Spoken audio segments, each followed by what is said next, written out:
What is up, guys, and thank you for joining me for another Degenerate Watch live stream. The first one we've actually had in a long time, and hopefully it won't be as long until we have our next one. So, thanks to everybody that's come over here from the premiere. Thanks for joining me over there, and thanks for joining me here as well. So, I hope you liked the video tonight.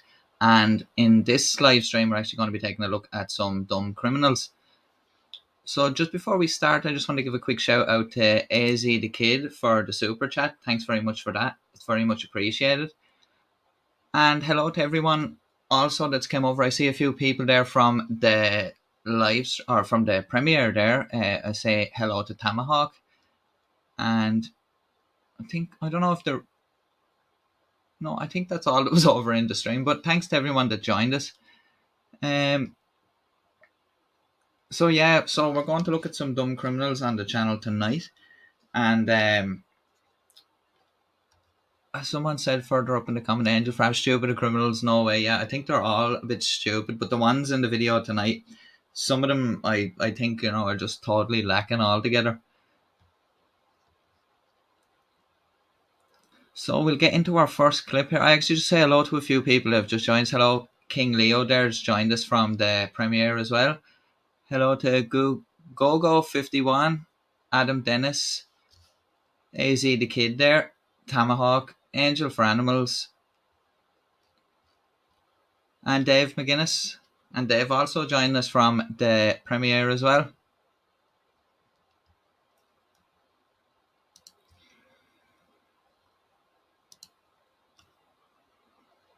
So now let's get into our first clip, and this is a woman that's driving with no plates. So let's see what happens to her here. We're gonna stop this Honda, no plates. Silver Civic with one, no plates. Okay, is this your car? Friend's car? Okay, all right. Do you have a driver's license? Okay, you gotta have plates. If you don't, we can stop you to research that. You understand that? She's shaking. I won't be surprised if this is stolen right now. Yep. Put your hands on top of your head. This is a stolen car. No, it's not. Okay, well, it's showing stolen. It's what? It's showing stolen. How? Have you been arrested before? Yeah, I just I borrowed my friend's car like 2 weeks ago. It was on around the 5th. And I said, can I borrow your car for just a minute to run to the store? You're talking about this car? No, I'm talking about this happened recently. So that's why I'm feeling really. Have you been arrested before for driving the stolen car? Yeah, and I'm mad about that because they didn't tell me it was. But she's driving it with like 5 shaved keys. The ignition's broken and won't shut off. Doesn't know the name of the owner. The plate's stuffed down next to her leg in plain view. Yet wants to claim that she didn't know it was stolen. Going to jail. It's either heroin or methamphetamine. Okay. Okay, thank you. All right. Take care of yourself. So I think we're done here, bud.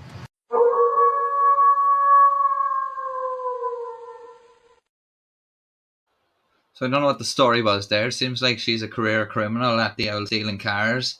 But yeah, I don't know, to just act like she doesn't know what's going on is just completely stupid. But yeah, I'd say that a lot actually on most of those cop shows. There's a lot of these people that are like constantly at the same thing all the time, like, and it just seems like, they're in a vicious cycle of that, like, and then, they never seem to get out of it. But yeah, the Tomahawk saying their tears didn't work now, and usually we'll see another guy later on who brings out the waterworks to no effect either.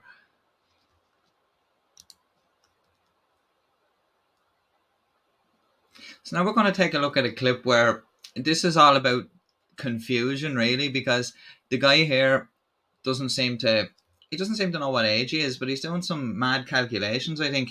But yeah, there's a lot at play in this clip here. So let's take a look.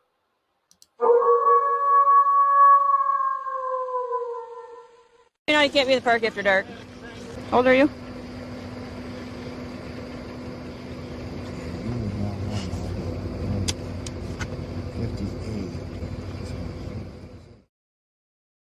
He couldn't remember how old he was, and he couldn't recall the year he graduated.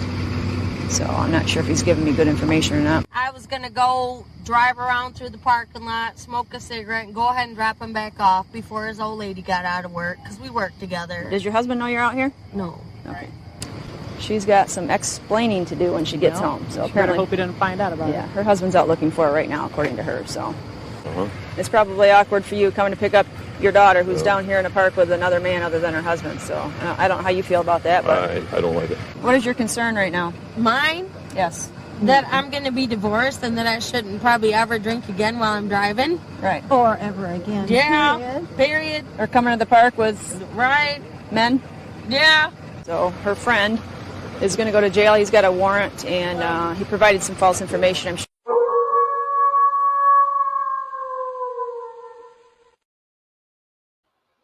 It's quite a lot in that clip to break down there, really. And I think the most shameful of all was having that girl's father having to come out in the middle of the night and like pick her up from that whole rendezvous that was going on. And hopefully the husband of the girl didn't show up there anyway, because there'd be some trouble there as well. I see. Thanks for the compliment, Dave. I don't know. Would I be okay on radio? I don't know.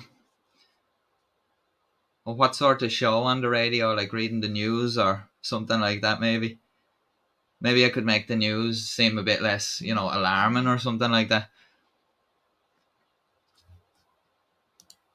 But yeah, the other thing, I don't know what that guy was doing in the clip either when he was trying to like calculate what age he was. Like he was doing a lot of these, mad things with his hands. I wasn't sure what was going on, but.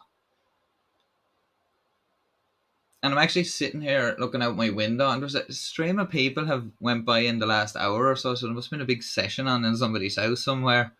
But I don't know what's going on there. Like there's more people there now. Like, and it's about 3:45 in the morning. So I don't know, but not one person is able to walk straight. But anyway, yeah, so that was a bit of a weird clip. I don't really know what was going on there, but if the woman's husband didn't know, he probably knows now since it was on the television and stuff like that. But yeah, I think Dave, I think he did run out of fingers to count. Yeah, and Tomahawk. Yeah, I actually back when I was younger, that was something that I was interested in doing. You know what I mean? So yeah, so that's interesting.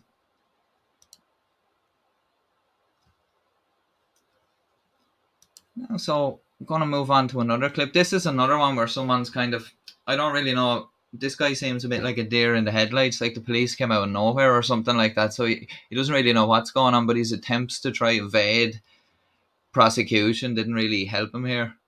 So let's take a look at this one.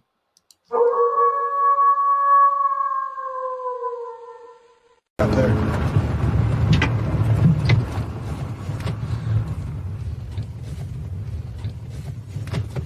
What's going on? Keep your hands right down the wheel Yes, for me, sir. okay? I got drugs in the car. How much you have? I don't know. Put your hand behind your back, all right? Notice you got crack all over you, man. Were you trying to throw it out of the car when we were pulling you over? Nope. All right, where did it go? No, it's in the car. How much is it? Did you try to eat some? Yeah.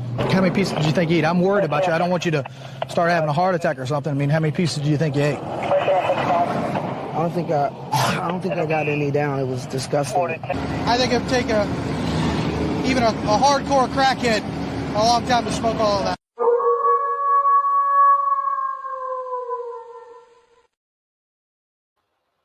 Yeah, it was just a failure there on that guy's part. Like, if he was trying to throw it out the window, then, he just got it all over himself.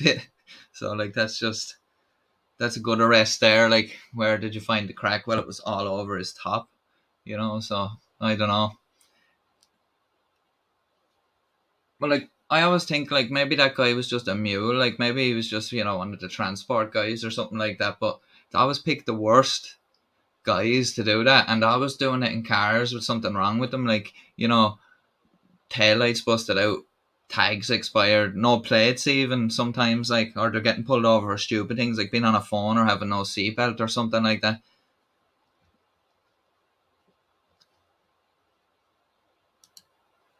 Yeah, that is a good message. Crack is whack, definitely.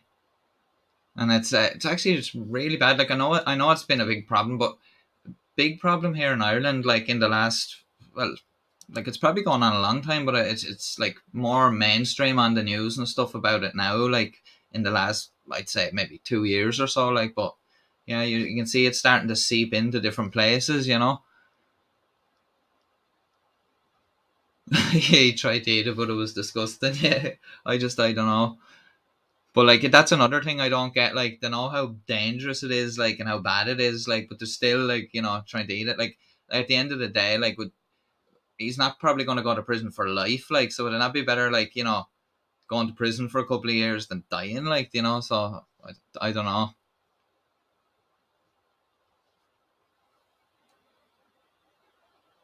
Yeah, that's true, King Leo. I probably would have been. So he's probably lucky actually that they got him when they did. Like.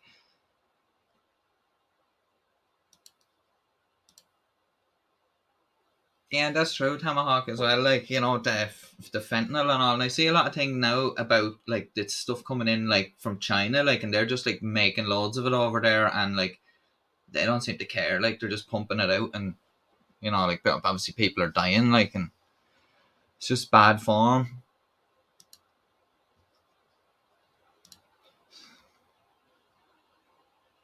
So here's another one. This is another kind of drug related one, but this is a kind of a more laid back sort of a one here, and I just don't think this guy really knows what's going on here at all, but I just thought this was a funny one. No, that's not even cool. You can say what you want, but I'm gonna tell you. I thought you were gonna be cool though about it and just like be cool about it, sir. When I walk up here, I find marijuana on the ground, and you say, "Excuse me, sir, that's like my marijuana." Miles Bennett told me how he accidentally dropped the pot when he stopped here at the 7-Eleven on Western Avenue.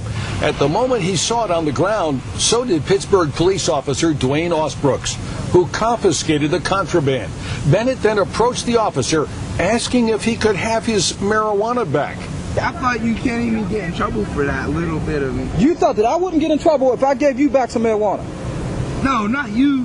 When no one was here until you called everybody. Of course I called. I have a duty and responsibility. I understand to uphold the law. So I understand that. I understand that. I'm not mad at you. I'm just saying. Well, I was so that you're not mad at me. Yeah, I mean, it was only. I'm just saying it was only $15 a week. I think marijuana should be legal. That's what that's all. Yeah, but you can't ask this officer to break the law. No. He knows that, and I know that, and I understand. How'd you lose your marijuana?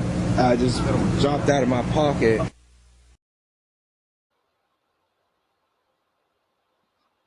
Yeah, so he just dropped it there, and he was just at the loss.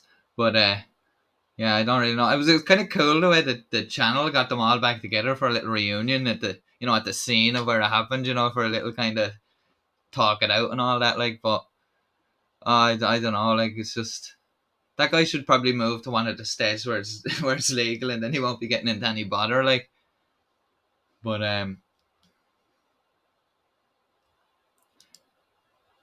I see Dave was saying there pay is like you're talking about poaching or something like that.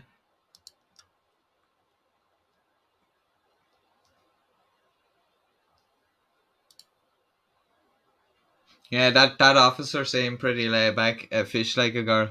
Yeah, he did. He seemed like maybe he had a smoke beforehand.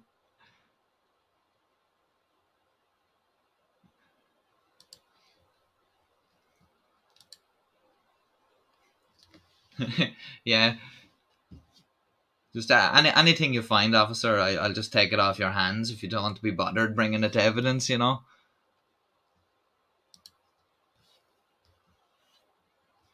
But yeah, that was just mad, like, But I'd say officers come across that all the time, that sort of thing. But yeah. So I was talking earlier on when that other girl in the first clip, she was given the waterworks. This is another guy that turns on the waterworks here, but for another completely bizarre reason altogether. So let's take a look at this one.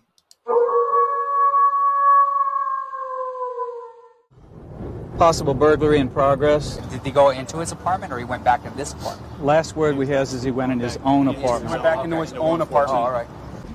Occupant 113's Rialto PD, come out. Now, let's go. I wasn't trying to break the window. I was just trying to open it so I could get a Play-Doh. This is the window that the witness saw him breaking into.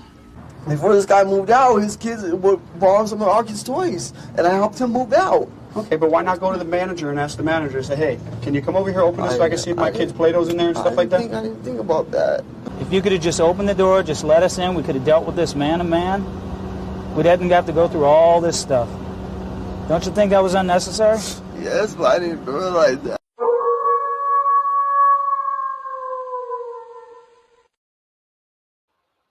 I can now safely say I've seen it all. I've seen a grown man cry over Play-Doh. You know what I mean? Like that's just something new. Like the internet blows your mind, doesn't it? Like you know you can actually find anything at all that you want, and there's a grown man crying over Play-Doh, even though he claims it was his son's Play-Doh. But I don't think there was any Play-Doh involved here at all. You know, the story was about as solid as Play-Doh. There, he was really probably breaking into that flat to steal. Let's be honest here.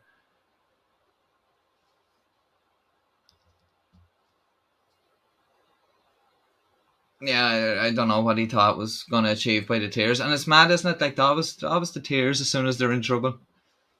Yeah, I think he was. I think he was looking for his pipe. He probably was by the looks of things there. But yeah, just unreal, really. And this next guy, this next guy has never grown up, I don't think, and by the sounds of things, his parents have got fed up of him at this stage. So we'll take a look at this guy.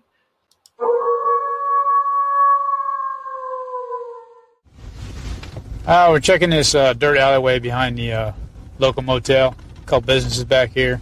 We have a problem with narcotics use and sale. A lot of times they break into these businesses back here.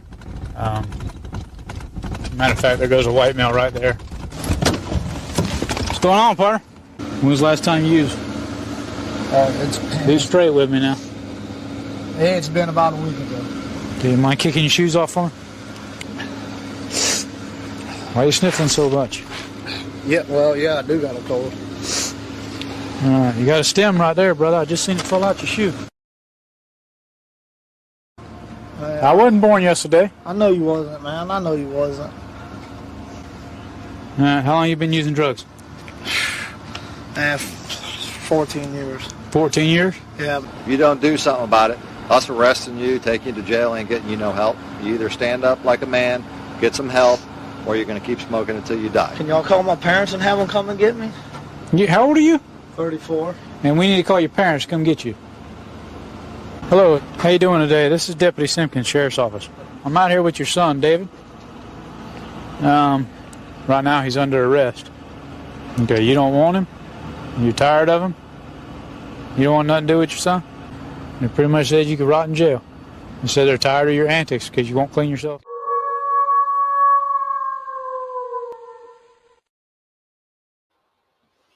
I don't know whether that story is extremely funny or extremely sad. The fact that his parents don't want to know him, but who knows what trouble he's brought to the door already. But like that's just pathetic at that stage when you're 34 and you need to call your parents to come down to collect you. You know, the police are ringing your parents, and that's obviously the middle of the night, like, you know, as well. Your son was in an alley behind a business, like with a stem, you know. But yeah, yeah, Dave, that definitely, like, yeah, he was going to the church. Yeah, I'm surprised he didn't come up with some wholesome excuse why he was there. You know what I mean? Like some of these guys say, "I was just pricing up a job," you know, and they're like, "But you've no truck, you've nothing," you know, and they're just hanging around. But yeah, yeah, exactly, Adam. That'd be the last people I'd be calling, you know, in that situation. But yeah, that's madness, like. Yeah, but at 34 years of age and you just haven't sorted stuff out at that stage. But yeah, he definitely needs bottles. It definitely needs bottles.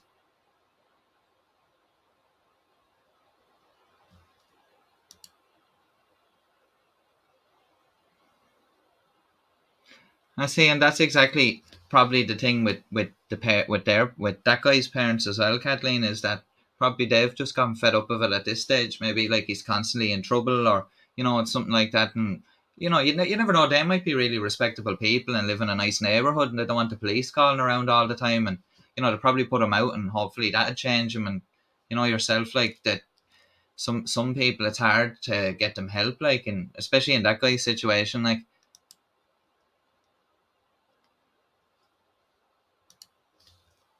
Well, yeah, and another thing I've got to mention, we're actually streaming this live on Facebook as well, and I actually can't see, but I've had no comments from anyone on Facebook, so I doubt anyone's probably watching us over there. But if you are on Facebook, don't forget to follow the page on Facebook, because it's always good, like, because I post updates or whatever sometimes.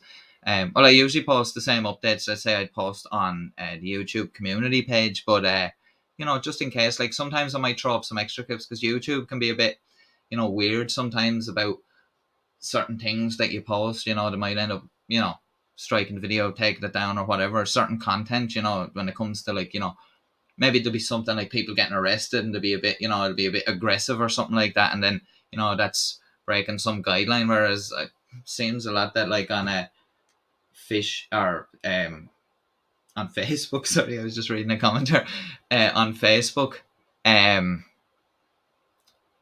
anything goes nearly, like, but yeah, but what are people saying there?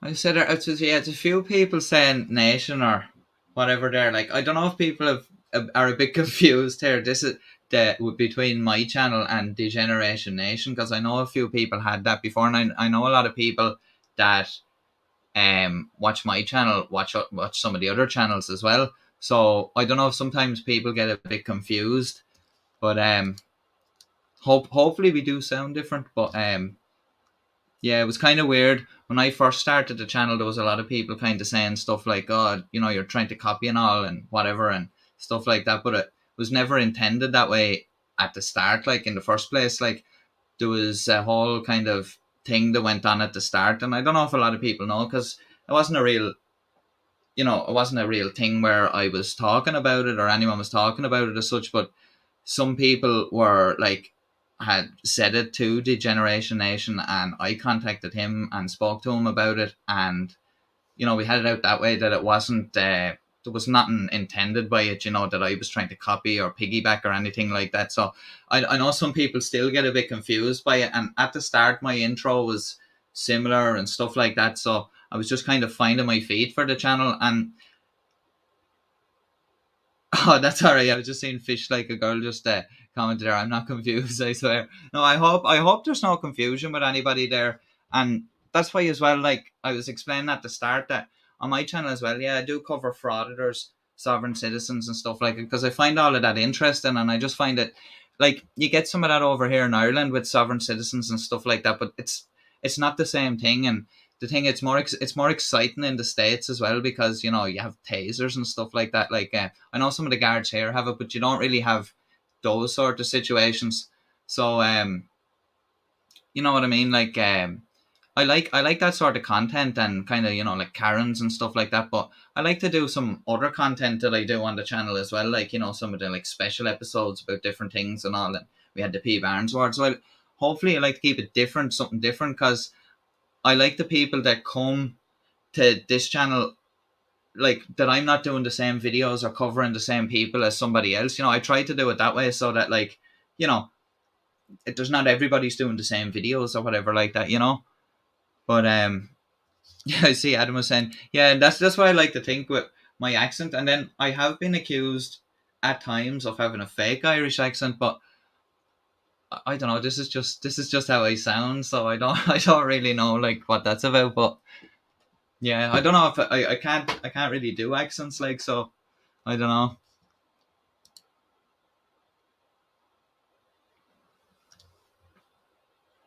Yeah, I'm just reading a few comments there.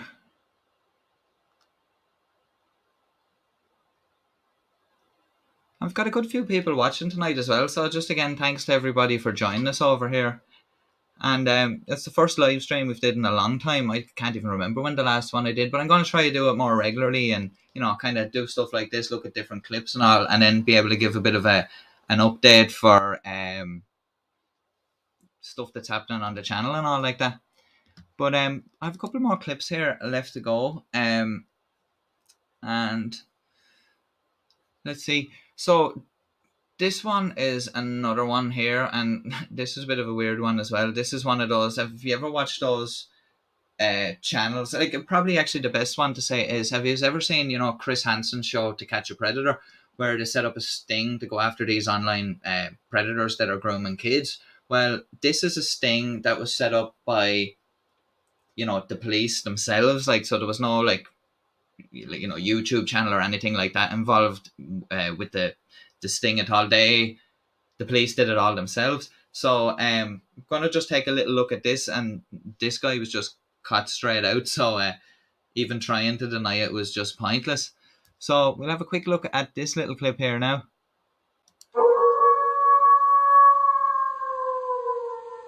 Says, yeah, is it okay? I'm 13. And he says, I'm fine with it. She's in place over there sitting on the bench. We have our arrest team parked nearby. Blue jeans, white shirt, Asian male. Looks like it's spooked him right now. He's walking back, or he's just sitting around looking. What are you here for, sir? Huh? What are you here for? I'm just driving around. Okay, for what? Nothing. Okay. He's got the map showing directions to here. Good. You recognize this fellow here? Yeah. Who is that? Looks like me. It is you. Okay, why don't you go and step out of the car? That's definitely him. He gets out of the car real quick and starts walking towards you. Probably got within, I'm saying, at least 15 feet of you. Then he's doing this stuff, like looking around. And all of a sudden, I don't know if he just realized you weren't the person or whatever. Then he started walking back. Then he's doing the old felony stretch, doing this stuff, looking around.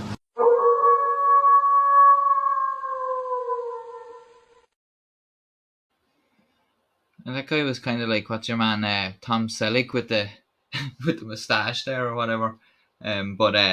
Yeah, that was good to see the police actually doing this thing, because I know they get criticised a lot for, not doing enough when it comes to those online sort of predators and all that. Like, and, there's a lot of these YouTube channels, and like some of them do get convictions and all, but then there is those ones that sometimes they go a bit too far or they put the case in jeopardy like that, and then that's bad also at the same time. But yeah, like, it was so good they got that guy anyway, but he was just coming to drive around when clearly that wasn't the case. But and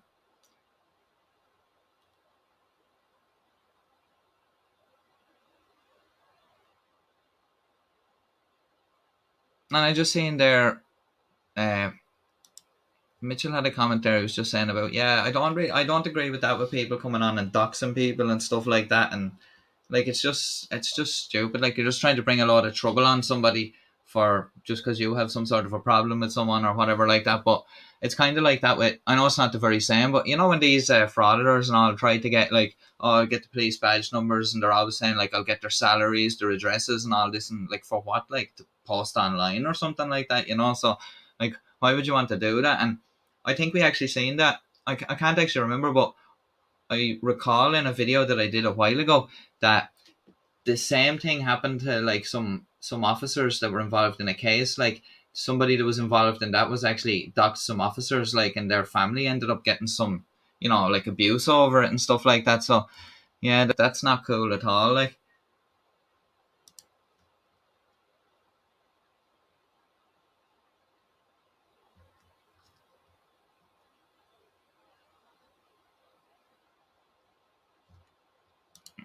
and then hello to Keith as well. I just missed that comment up there. Hello to Keith. Keith was in the premiere as well. Good to see you here too.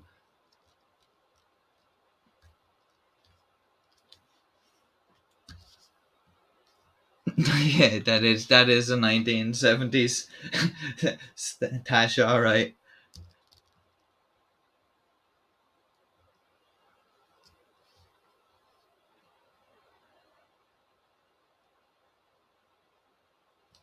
But see what other clips I have. This next clip that I have here is if anyone's ever lost a wallet or something like that, it's really nice when somebody is really decent and hands it back in, like, and obviously doesn't rob you at the same time, like. But suppose in this day and age, it's probably it's few and far between. Like, you do see some stories of people handing purses and handbags and stuff in to the police or into shops and all that, and people do get them back. But then again, with times being the way they are and all now, sometimes people find it and maybe they would say nothing. And at the end of the day, sometimes you really don't care about the cash. It's the whole, like, upset and inconvenience of having to go and cancel your cards and get cards issued, driving licenses and stuff like that. Like, it's a real pain. Like, so this is a guy that he didn't find this wallet, so it turns out, but he wasn't being totally honest with it. So let's have a look at this.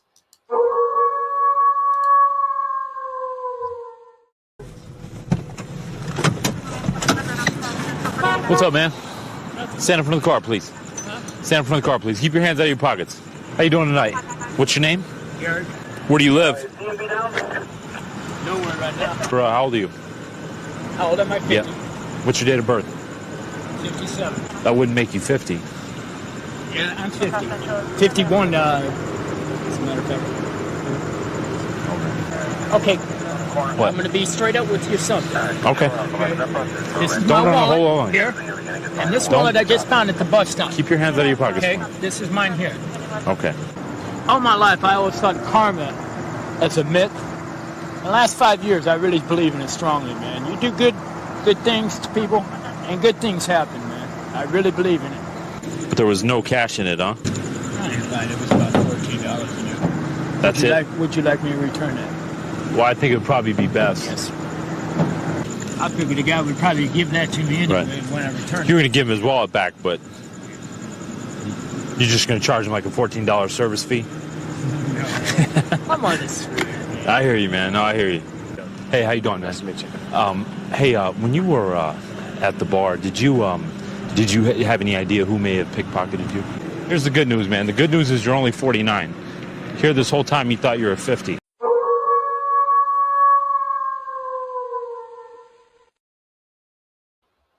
There's another man confused about how old he is. Like, how often does that happen where people don't actually know how old they are?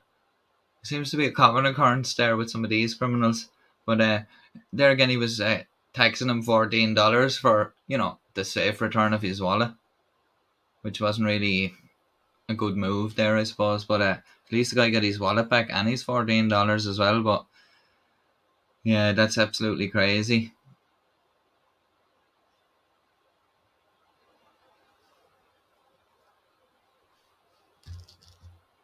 But yeah, I actually had a thing there. I don't know. That was a good few months back. Like, when I was making a coffee, I had a coffee machine in a shop, and I left my phone down. I was looking at my phone, and when I was filling the coffee, I left my phone down, and just as it was finished, like, I just forgot about the phone, and I left it there on the bench at the coffee machine. I walked off and I paid for my coffee and got out to my car, and I just realised I don't have my phone. So I ran back into the shop, and when I got over, there was another guy filling the coffee at the machine, and I kind of walked up, kind of looked over his shoulder, like, to see kind of was he, like, was the phone there, like, and it wasn't there. And I just said to him, "Did you see my phone?" And he was like, oh yeah. And he pulled it out of his back pocket, and he says, "I thought it was mine." So I just took it back off, and I was like, "Oh, all right." And I took it and left, like, and I was thinking to myself after, like, I was a bit like, what, how could he possibly think it was his? Like, if, unless he left his phone down. If he did, would he not be picking up his phone? But it was obviously, a BS story, like, and he was probably just going to pocket it, but probably would have been no use to him, as, like, most phones now have some password to get into them. So I don't know, but yeah, so I was kind of lucky there that I got back in quickly enough.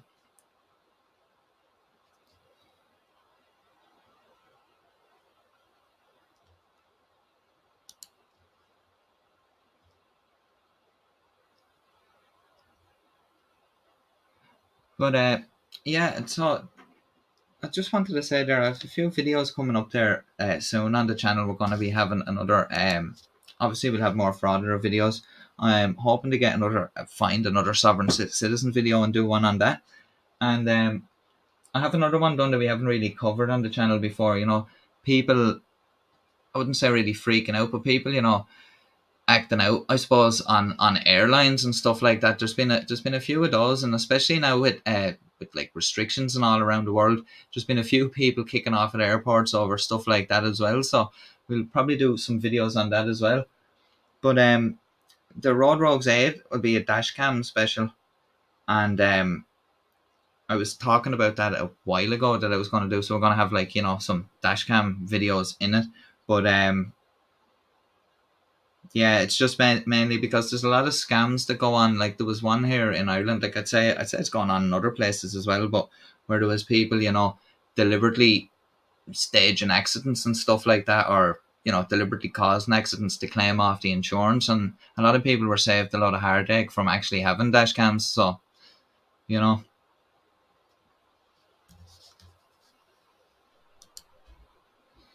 yeah, I see Dave was saying about that. Yeah, I think I don't know what that's about. I think I think he could be right there in what he's saying there. That I think YouTube can be a bit weird about dog videos. I have a little clip coming up for another live stream with a police dog in it, so we'll see how we get on with that anyway, and see if they allow us.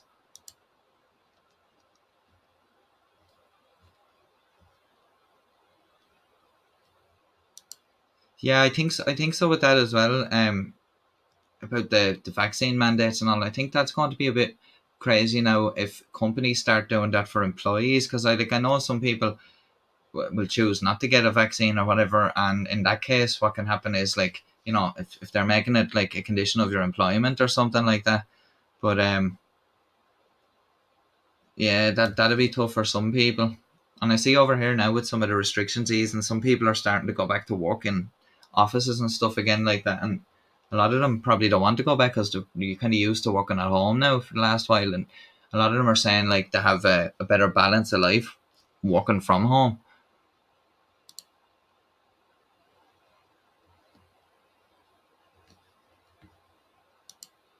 Yeah, that's another one. More taser videos, especially the sovereign citizen ones as well. There's nothing better than the face of a sovereign citizen when they're putting in the window. But I'd say some of the glazing companies, I'd say like some of these guys, I'd say their local auto glass company is loving the fact that they're out doing this, because they're getting plenty of business.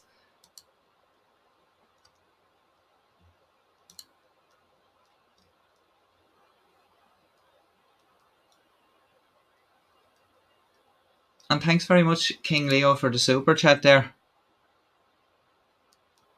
It's very much appreciated. Thank you very much. And thank you for coming and joining us here tonight as well. I will hopefully be able to keep up the work. I know the videos have slowed down a little bit lately, but I'm hoping to keep that going, like, and obviously do more live streams, as I've said as well.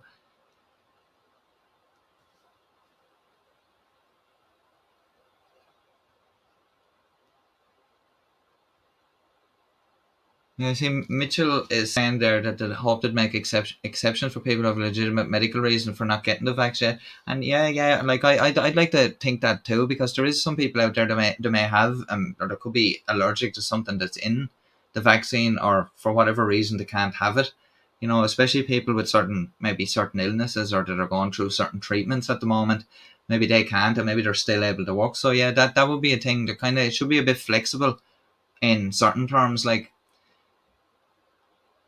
But then again, like I know some companies probably, depending on the industry, might be able to, be flexible in the way they work. They might be able to even separate vaccinated and unvaccinated employees. It's hard because it's so uncharted at the moment about, like, this has never really happened, I suppose, in modern times.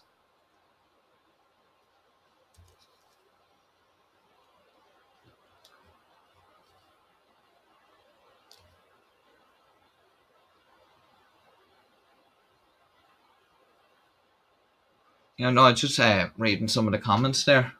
But yeah, there's a lot. There seems to be more of a surge now in this whole thing with this new variant. So it's kind of here. They're kind of expecting it to peak over here around the middle of September. But you know, a lot of stuff, they're under a lot of pressure here to open stuff back up. Like a lot of stuff is open at the moment, but I'm talking stuff in terms of like outdoor events, like, you know, concerts and stuff like that. But hopefully, like, you know, when they do start opening it up, that there isn't a big spike in cases, because, you know, probably coming up to Christmas again, that'll hit hard. Like, and especially seeing as the winter here is a flu season, and then you have the old people being, you know, vulnerable again. So, you know, it's a tough one.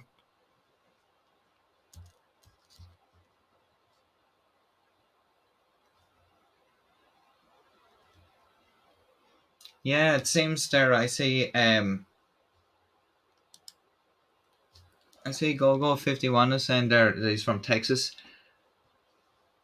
and the big cities are short staffed too. And that's kind of, I've seen a couple of things over here where they have a lot of people gone in to vaccinate people, and then they're short staffed in some of the hospitals and stuff here as well. Like, so, you know, that seems to be a big thing all over the place. And then I suppose in the hospitals, if the staff get sick as well, you know, you're going to have big problems.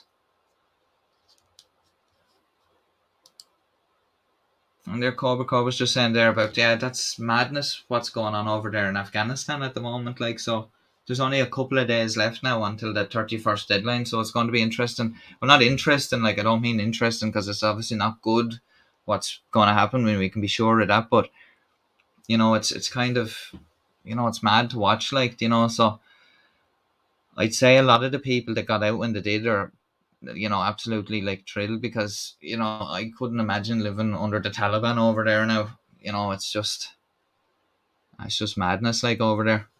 But yeah, and that's actually, the whole Afghanistan thing has actually raised kind of a big issue over here in terms of our capabilities to do with our military here. I don't know if, like, some people in the States even that are watching would know that we did send over a couple of soldiers and stuff like that to try to get some Irish citizens home, but we don't have the capability to fly our soldiers directly from here over to there. Like, we had to rely on the French government to help fly us from France over to Afghanistan. And, you know, it's raised a big issue now here about kind of, you know, we should be investing in stuff like that, because, you know, with the world the way it's changing and all like that, we can't just keep relying on other countries to, you know, dig us out and give us a hitchhike over all the time. So, you know, so yeah, so that's the thing. Hopefully, actually, I should try to more positive video someday coming up to kind of cheer us all up, I suppose, because there's a lot of doom and gloom lately. And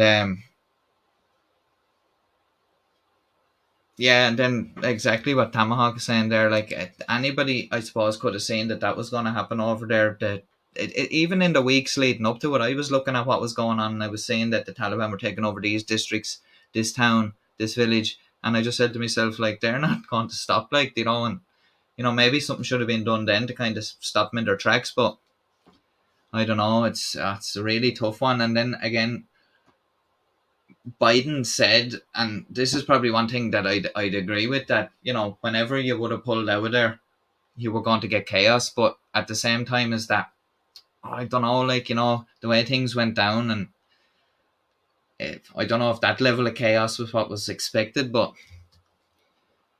yeah, it's so hard to understand to how you'd actually do that without, you know, the only thing is try and move everybody out of Afghanistan or something and leave the people there that want to be there. But then again, that's not practical either, you know. So,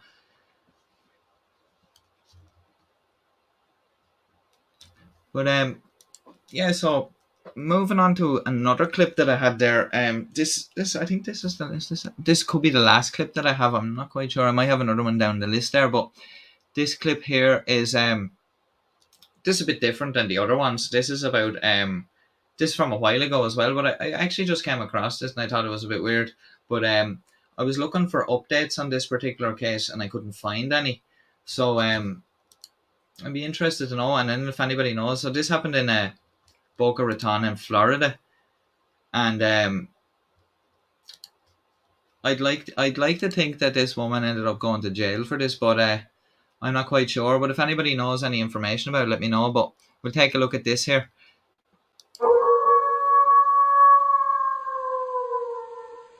Take a look at these precious diamonds. In fact, this ring right here, valued at $600,000. But you can see tonight, all of these diamonds back on display. That's because of the quick thinking of the store owner who foiled this attempted heist. She walked in posing as an inspector for an international buyer who was looking to purchase 11 diamonds worth $7 million. But as soon as she sits down and starts inspecting them, the owner knows something is wrong. She was very nervous, shaking. She told us she was very sick. As security cameras continue to roll, the woman can be seen packing the diamonds and sealing them in an envelope. She then tells the owner that the purchaser is going to wire the money, but that never happens. Instead, she takes the package full of diamonds and puts it in her briefcase. I entertained her. I looked away for a second, turned back around. She pulls out a package that looks identical to the one we just wrapped up, except I bent one of the corners on the one that I packaged with her, and this one had perfectly straight corners. The owner tries to grab her bag and then exits the vault, locking her inside while he calls police. Panicked and trapped, this thief tries to cut up the fake package, but she's clearly out of time. Police arrive and make the arrest. That was one of the stones that was in the package. It's a 14-karat round diamond. Today, an up-close look at some of the jewels that could have been stolen. That one's about $600,000. Fancy and flashy diamonds now back on display after this would-be thief messed with the wrong business. This one takes the cake. I'm just glad no one got hurt, and I'm glad we got a thief off the streets. And again, that woman identified as Fatima Milanovic. Police say she's a 46-year-old French national. She's facing felony charges. And another look, though, at these diamonds. And speaking with the owner, he did tell me that he believes that she may be part of an international crime ring that preys on high-end jewelry stores just like this one.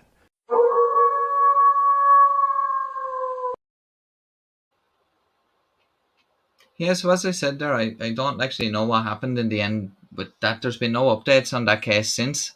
And I was looking for a long time and I couldn't actually find out actually what happened there. But hopefully she did end up going to jail for that, because like that's just ridiculous. Like, but quick thinking by that guy there, locking her in the vault so she couldn't get out. But you know, I don't know. I think there was a similar thing happened to that somewhere else, where some old lady was trying to rob some diamonds and she ended up putting there was just gravel or rocks or something in the envelope or the pouch or whatever and giving it back to the guy. And I don't think they noticed till afterwards, and I think they had left the country. I think that happened in the UK.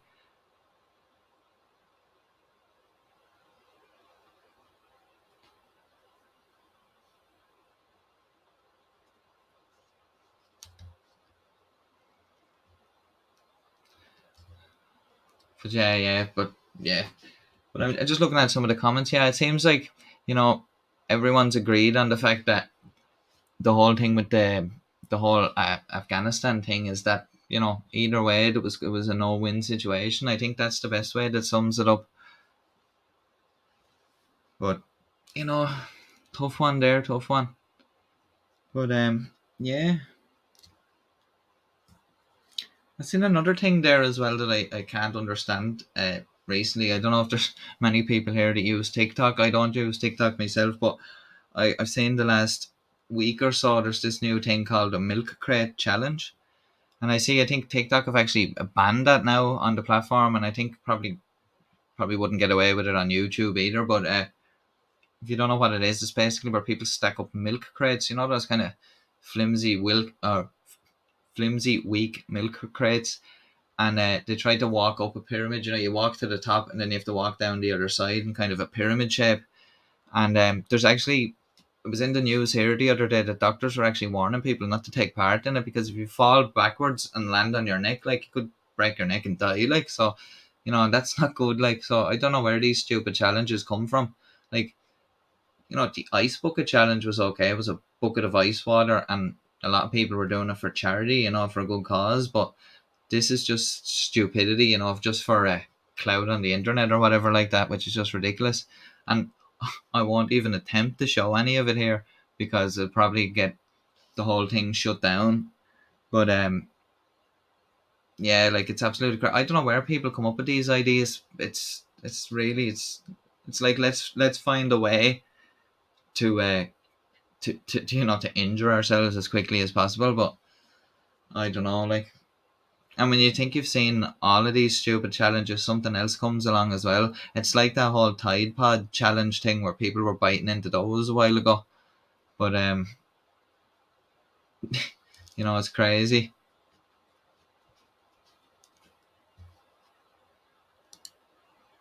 I see Keith was saying that it was a woman doing it in high heels. I'd say I can't see. Some people can't even do it in a pair of normal shoes. So I don't know how she was attempting that. And I see a lot of these are taking place at these, like, you know, barbecues and pool parties and stuff like that. And there was actually one I seen the other day where this guy David stacked up at the edge of a pool, and when he walks down off the other side and falls, he falls forward, like, and he's literally centimeters away from, like, taking his whole face off on the other side of the pool. Like, it's ridiculous. Like,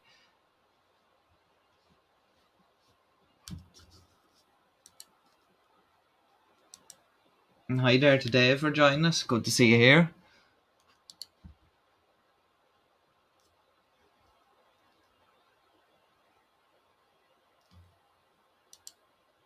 Yeah, I think that's true. Some people just do want a bit of internet fame, and that's the thing. Like, some people, like, especially, like, let's say really young people, like teenagers and all, I'll see that getting popular and they'll just jump on it, and then they end up getting injured because, you know, like, you know, you're not making the best decisions there. Like,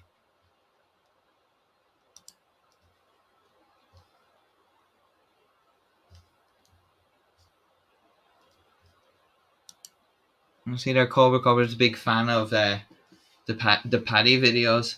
I think, wasn't it? But I seen something on someone was saying about. I don't know if it was a post I seen somewhere about it, where they're saying they were on a mad one recently, and I don't know. I actually must look that up to see what was going on recently there, but I haven't actually looked at his channel in quite a while.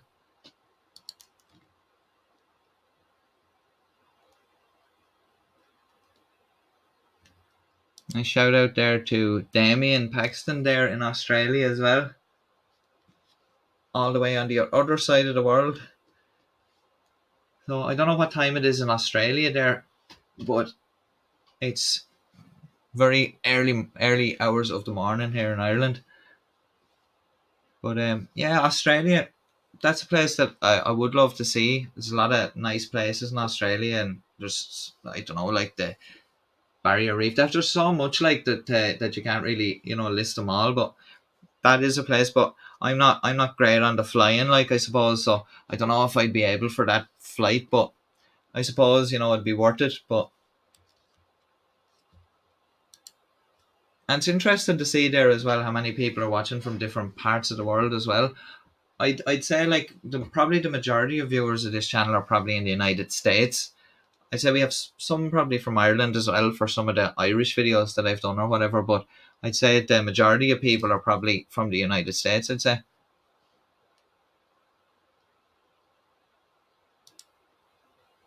I see, yeah, Police Interceptors, yeah, that's actually a deadly show. There's some mad stuff on that as well.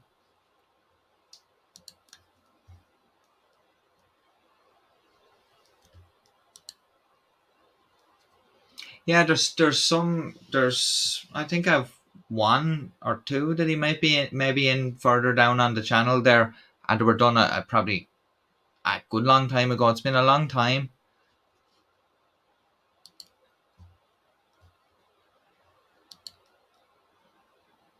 1:32 p.m. So it's kind of around lunchtime over there.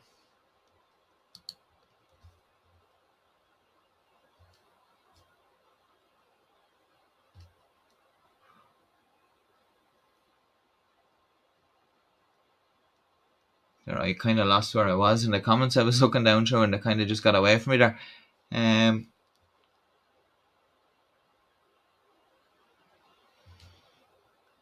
Yeah, see, that's the thing now. Like, years ago, like, you didn't have, like, you know, social media, like, to be spreading everything around. Like, and there was everything was more innocent back then. Like, I suppose.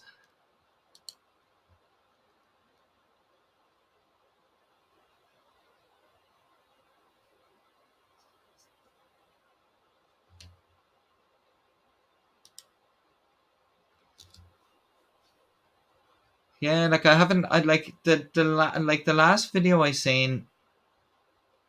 I can't even remember the last video I seen over there, but yeah, like I know there was a lot of stuff going on with that other guy, and there was talk of maybe there was a court case coming up or something like that. I'm not 100% sure though.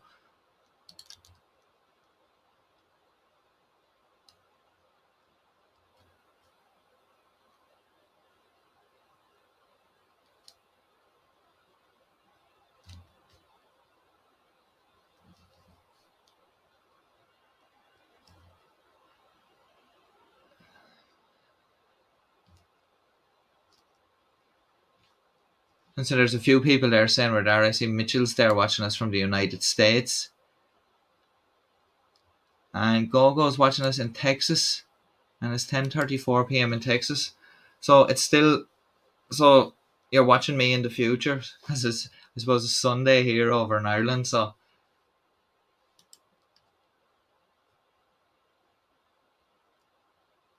and hello to Roisin.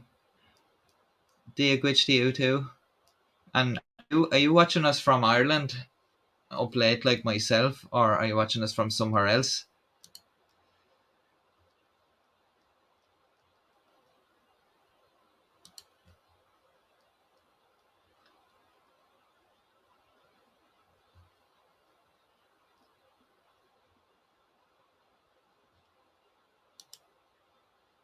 Yes, Roisin, I think is watching us from Ireland as well. It's nice to know I'm not alone in being an insomniac. But yeah, so actually it's nice to know there is some people from Ireland watching the videos as well.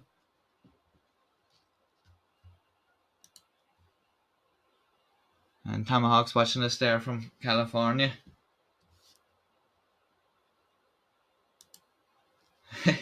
Yeah. I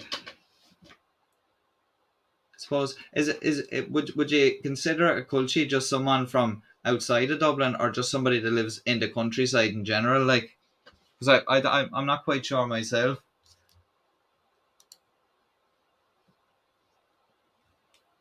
Dave's watching us from New Zealand. Tomahawk's watching us in Northern California.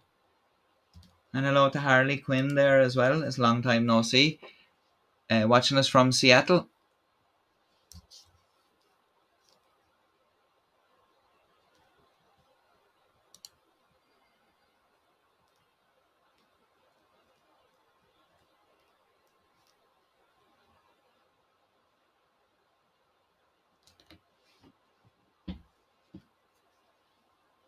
So as I said, yeah, a lot of people watching us from all over the world actually, and it's kind of interesting. It's interesting too as well to see kind of what everyone does be up to and stuff like that in different places, and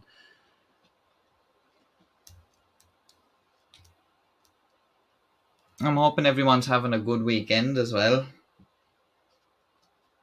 But oh yeah, that's just another thing.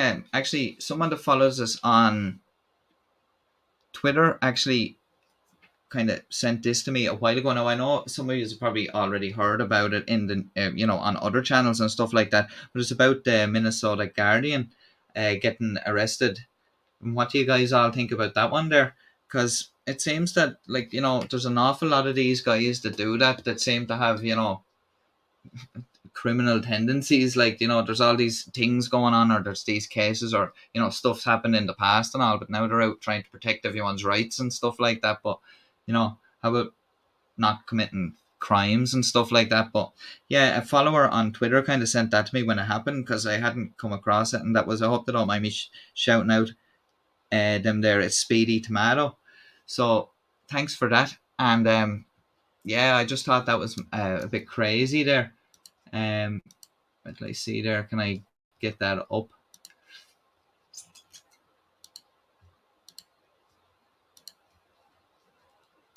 Yeah, so a lot of you probably already have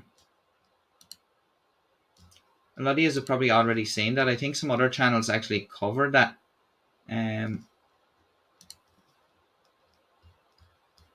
Yeah, so yeah, some other channels probably covered this, but I'd just be interested to see what you guys think about this. There it is there. That's one of the guy who has a channel there, the Minnesota Guardian, and he's after being charged with assaulting a woman in Minnesota. But the thing that I find most disgusting about it is that the woman seemed to have, I think there was something wrong with the woman.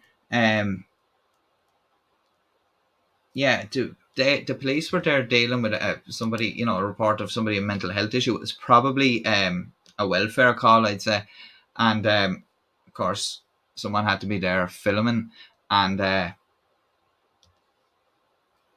you know, like I just couldn't really understand it, like, you know, how they can go out, you know, saying that they're trying to, you know, do stuff for the community and stuff like that, and then, you know, you're pulling stuff like this, like, but yeah, it'd be interesting to know what you guys think of that, but yeah, I thought that was a bit crazy.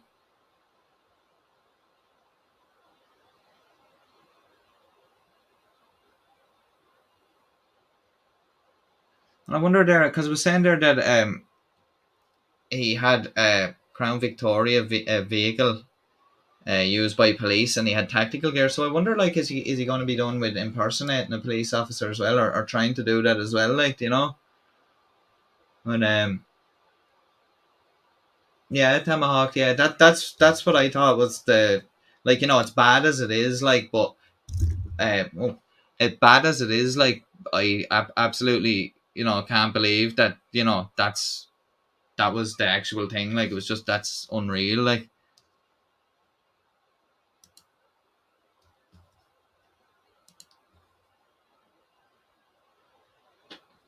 And hello to Josh there, and thanks for the comment there, Josh. And good to see you here, and thanks for watching.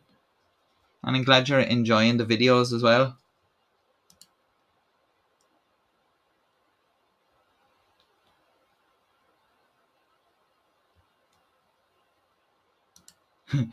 Yeah, that would actually be good to watch, Harley. Mock frauders. Or do you know what? Another thing would be, if there was people out there that, you know, these guys go live at a courthouse or something, you just show up, you know, and you know, audit the fraud it, like, do you know what I mean? And you just follow them around and video them and see how they like it for a while.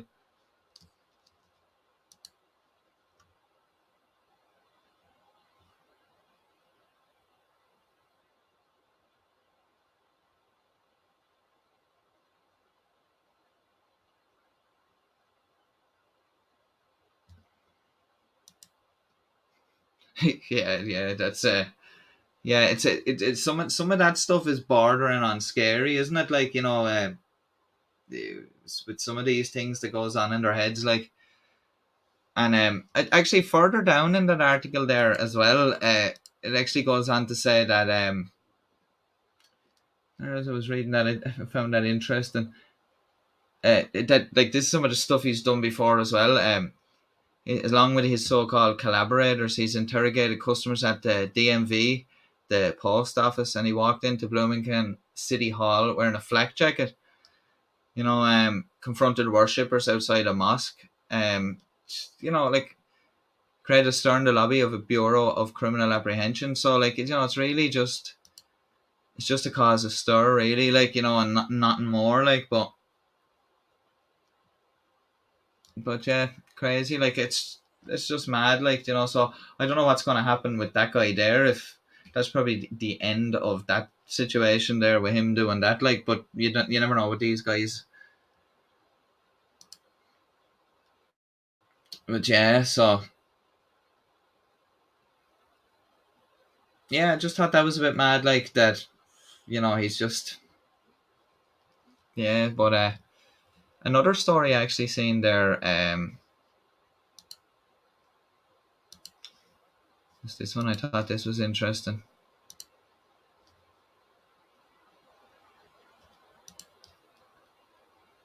So when I was looking at that other story, I just came across this one. And woman sentenced to jail and fined for walking on thermal ground at Yellowstone. Well, you know, that's a no-brainer there, like, you know, and there was probably signs up telling you not to do it, but of course, this was probably for a photograph for Instagram or something like that, so obviously that's more important than the rules and regulations and your personal safety. So Oh, I thought that was actually up on the stream there. I hadn't actually added it in there, but yeah, she was fined and all that, like for that. And I thought that was a quite unusual story. But a Connecticut woman was sentenced to 7 days in jail and must pay $2,000 in fines, and is banned from Yellowstone National Park for 2 years. I'd say they're delighted. After walking directly on thermal areas at the park's Norris Geyser Basin, prosecutor said. So, yeah, the 18th of August, one count of foot travel in thermal areas, a petty offence, court records show. She was ordered to pay a $1,000 fine and 40 in fees, and then a $1,000 community service payment to the Yellowstone Forever Geological Resource Fund. So that's good. At least the park got something out of it, you know what I mean, for that stupidity. But like, in all God's honesty, when you look at that picture that's there now, like, you know, I wouldn't walk out on that anyway, you know what I mean? Like, it's just, yeah, it's just ridiculous. Like, I don't know what people to be thinking. They don't be thinking. I think that's what it is, really. Yes, yeah, Russian, definitely an Egypt of the highest order. And I don't know, like, but that's an embarrassment. Imagine just going there on your trip and, you know.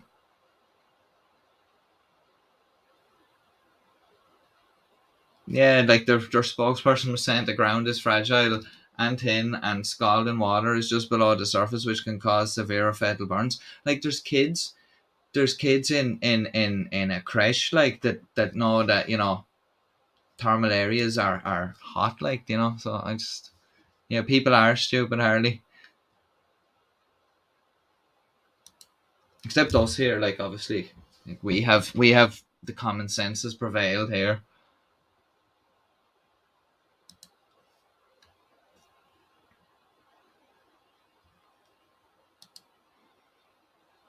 Yeah, there's some very tasteless selfies out there, Damien. Like, I don't know what people. I think there was a debate on the radio here in Ireland about a year or two ago about people taking photographs in cemeteries. You know, now my view on that was, if let's say you have a relative that's, let's say, in Australia or somewhere really far away, and they're not going to be able to make it back, you know, to a funeral or something like that, I have no problem with someone taking a photograph of the grave or something, to, you know, to send it to someone so they can see, you know, the headstone that has been got, or, you know, something like that. But to be taking all these pictures and posting them on social media in certain circumstances, like, you know, let's say with a grandparent or something like that, you know, you might be perfectly fine posting the selfie or something, but there's like other members of the family might feel a different way about it. So, you know, there's a lot of stuff like that. Like, so there was a kind of a debate over that, over people taking selfies in cemeteries, and it was kind of very mixed opinion on it. So, but I have seen some very tasteless ones. I've actually seen some other ones as well. You know, when people are sick and all that, like, there's some of them you see, and they're very. It was like there was no thinking before somebody actually took the photo. So yeah, that's right. Yeah, that was lucky to have any feet left. Definitely, like, you know, it's definitely, and these people that probably don't realize how lucky they are. You know, they're just thinking, oh, you know, she's probably annoyed that she actually got fined, and, you know, got told off. Like,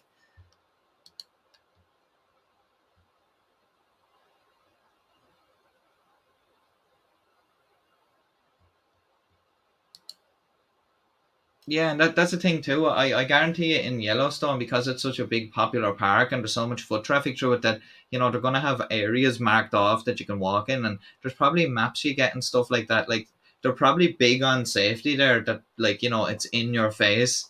You know, don't go into these areas. Like, you know, like a couple of years ago when I went on holidays to Lanzarote, and we were out at the volcanic. There's a volcanic park area there in Lanzarote, and even when you go there, like, you know, you're kept in a certain area and all. You're not allowed to go and spoil the area. You're not allowed to just wander around where you want to do, you know. And you have to kind of respect the area, especially if you're not from there. You kind of want to respect, you know, the area that you're going to visit. So, yeah.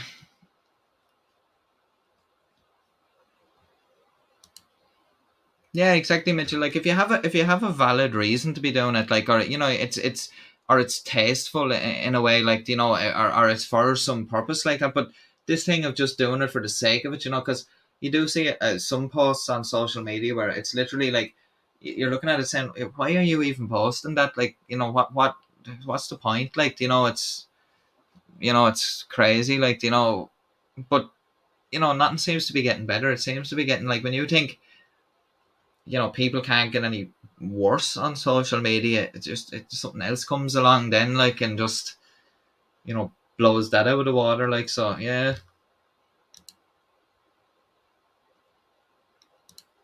Um,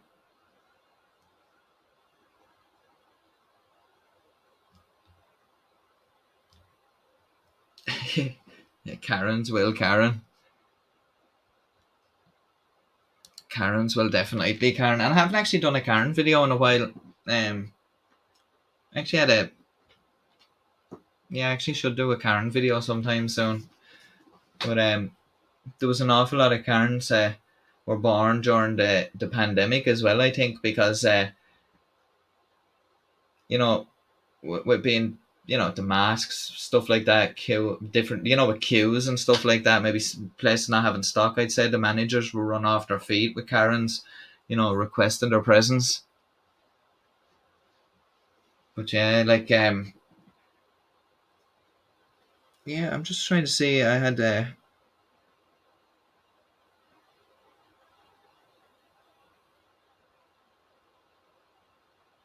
oh yeah, that's another thing. I was just looking there. I had a few notes of.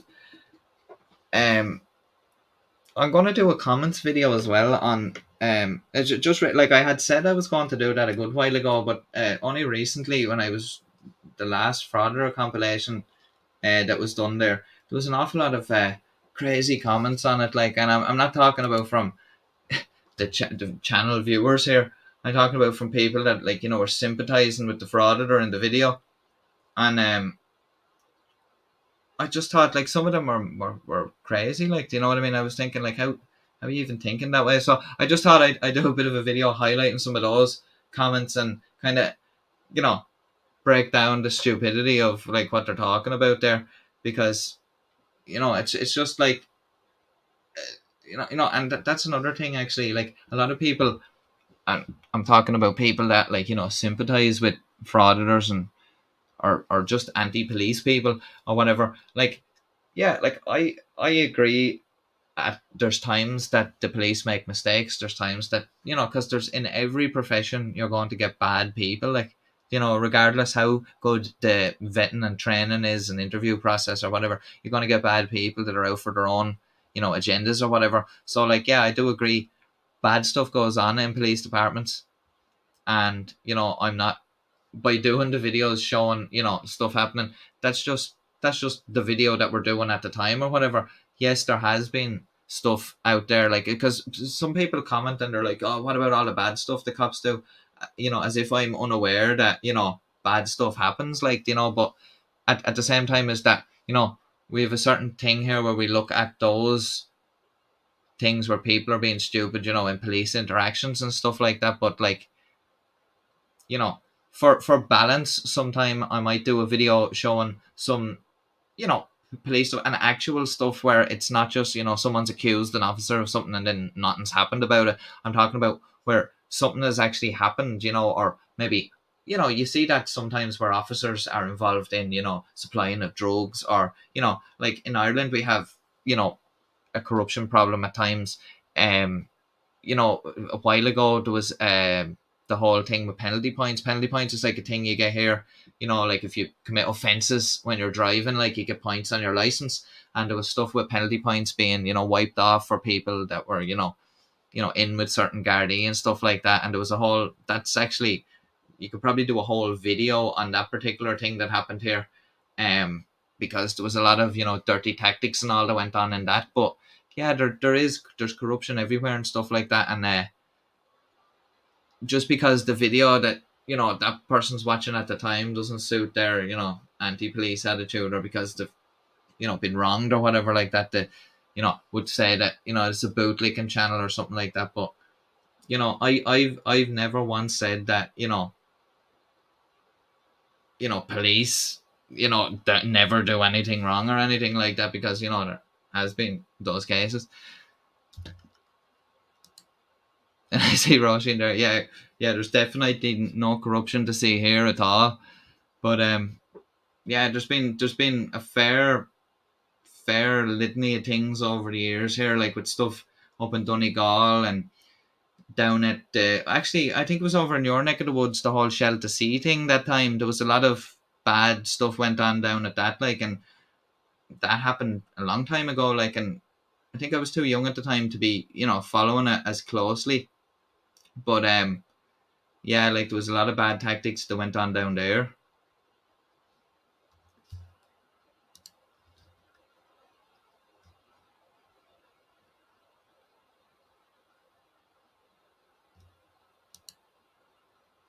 Yeah, yeah, but that's true, Adam. Like, like there's bad people out there, and like everybody, like at the end of the day, like I'm not excusing what that officer said or nothing like that, but I'm saying, at the end of the day, like these people forget that are making those comments saying like, oh, bootleggers, this and the other. They're forgetting that like the police are human beings at the end of the day. Like everybody makes mistakes, and some people like purposely go out of their way to break the law or wrong people or whatever like that. And yes, that should be called out, and that should be put a stop to as well at the same time.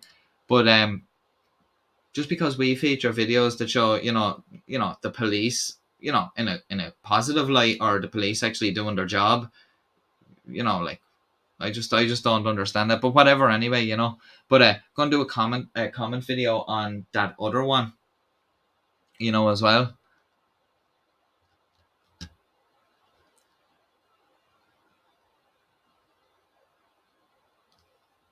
I see David saying he misses our Gardaí videos. Actually, there will be one coming up soon enough. And actually, I don't know if anybody's seen that one of the professor over here that was running in the election. She was trying to get into the count centre when they were counting the ballots, and she was trying to get in without a mask on. Now the rules were you had to have a mask on to get in there, and she started a whole, like, literally for a woman that, and I don't actually know anymore if she's still involved in the university she was working at or whatever, because I think there was a lot of controversy over this whole thing that happened. But yeah, she caused a big scene outside of it, and like completely embarrassed herself. And for a woman that was, lecturing in a university, to be acting like that, it was just, kind of blew my mind.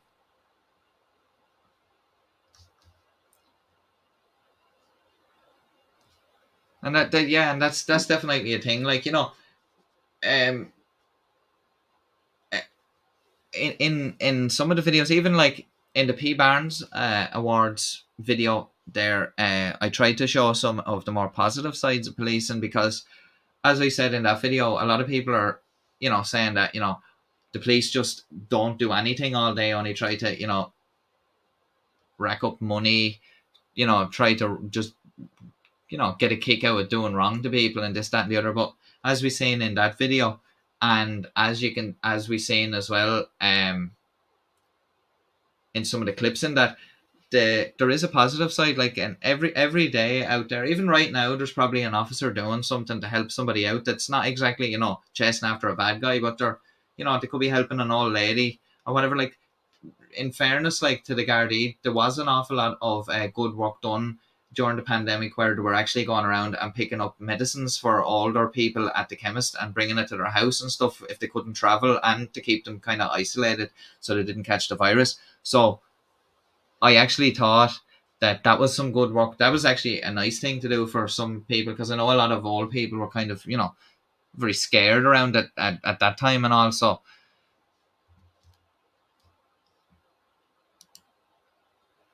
then I see, yeah, well, hopefully she was terminated, but I see she kind of, I don't know, like, I know she ran in a previous election, because I seen her on a ballot paper a long time ago, and I didn't really know who she was and all that, like, but yeah, she kind of made herself known now anyway, but kind of for probably the wrong reasons. But fair play to that guard who was in the video. Actually, that is one that I should actually do a video on, because the guard was very professional in that, and he was kind of giving her as good as she was. He was giving her as good as she was giving him, I suppose. I'm getting all tied up. It's probably being a bit tired here. I had a coffee about, well, before before the premiere, but I don't think that did any good.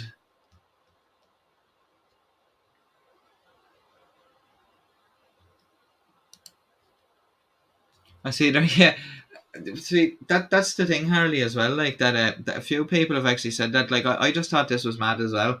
That a few people have actually said in the comments that, oh, you're from Ireland and you're talking about stuff that's happening in the USA. I was told the other day to stay in my lane. So I'm thinking, like, have you never turned on the TV and seen like news?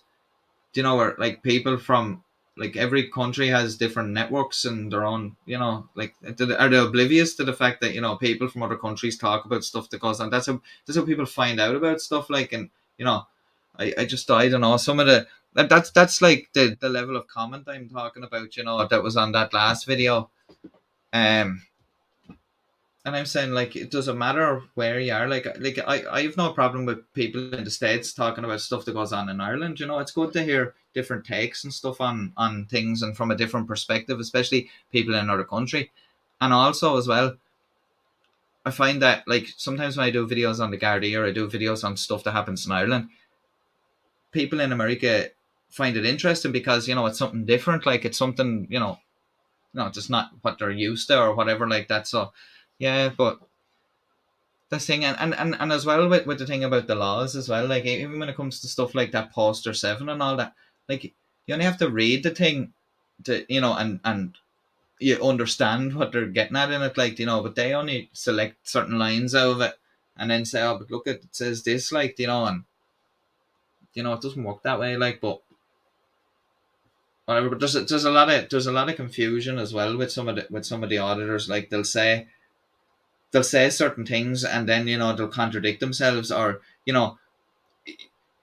they'd stand there all day and argue how they have the right to be there, but then, of course, as soon as arrest is threatened, they'll be heading off down the road with the tail between their legs. Which, like, if you were 100% right and you knew that you could stay there all day, then why didn't you? Like, it's crazy, like.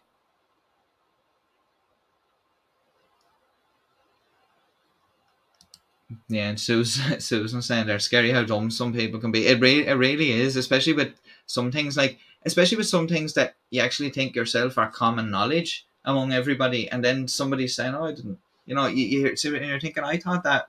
I thought people that was a common sense thing, and yeah.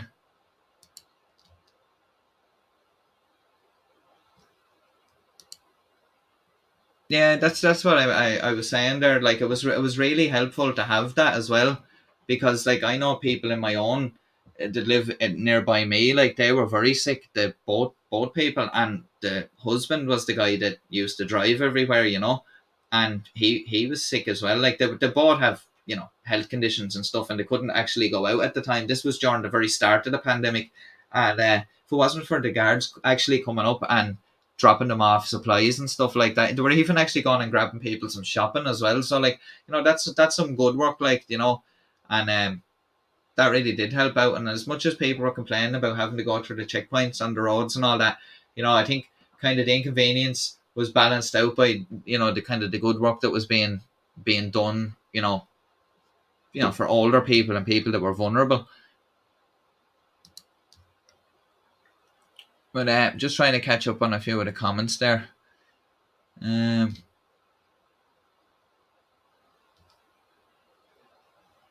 there now, I'm gone. Sorry about that. I just kind of lost myself there. Da, da, da.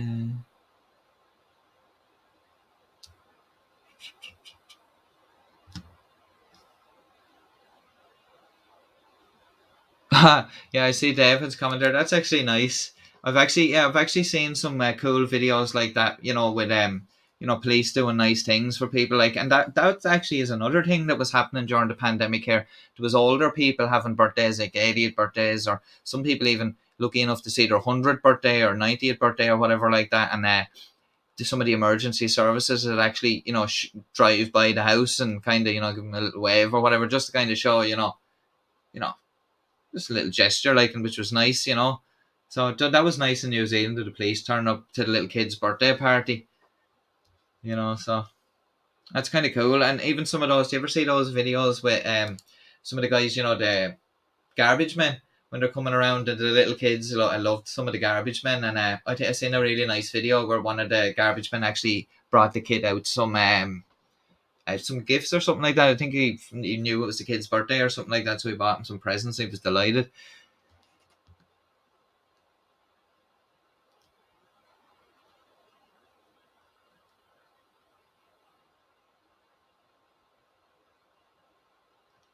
Yeah, I'm just saying there. I'm a bit behind on the comments there, but yeah, I like Radical. Yeah, Radical's good. Yeah, there's actually a few channels there that cover frauditors and all that I like, and some of them that I was watching way before I started doing it, and it's kind of that's what I was, as I was saying back before, going back to the whole thing about before. Like, I wasn't trying to copy off channels. Those channels kind of inspired me. I said, I'm interested in those videos. I'd like to give my take on what I think about some of them, or you can see you can do something different or talk about some of the stuff that's going on here in Ireland and mix some of the other stuff in with it. So yeah, and it's just interesting to hear other people's takes on things, and some of the other channels have some interesting stuff going on too, like some of the live streams and stuff like that. I think on Schrodinger's cat was doing some debates there that were quite interesting, where they'd have people on, even some of the frauders, get them on and kind of grill them a bit and all, and see how they answer. Like, so that was pretty interesting.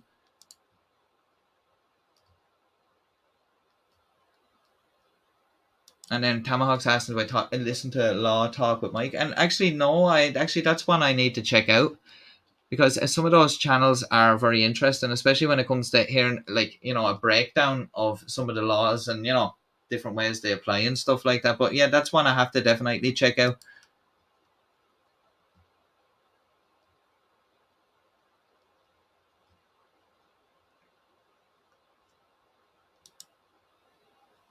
Yeah, and I see, and that's the thing as well. I was saying, Harley, there's a lot of crossover between the different channels. Like, like what I mean is I see faces in my live chat that when you're going and you're watching a video on another channel, you see the people commenting and all that. So that everybody's watching, all the different channels, and that's why you think at the start when people were kind of saying stuff to me like, "Oh, you're doing this, that, and the other." I didn't want people to kind of think, I didn't want people to. I'm not sure what I'm trying to say there, but I'm trying to say, like, I wasn't quite sure what people were thinking, like, and I didn't kind of want to upset people at the same time either. So I was thinking, after a while, I kind of found my feet, and I got into some other content, and we kind of found our own way of doing things here. So, you know what I mean? So that's the thing. I kind of, that's what I'm trying to say, because so many people, kind of watch all the channels, I don't want to be kind of repeating the same thing as other channels do. So, and that kind of might have been the case at the start with my intro and all that, which was causing major confusion, So, luckily we ironed all that out anyway. So, and I really appreciate people sticking here and coming and watching the videos. And I said in a previous video as well, I obviously the same familiar faces coming into the videos all the time. And I really appreciate people showing up all the time and watching the videos.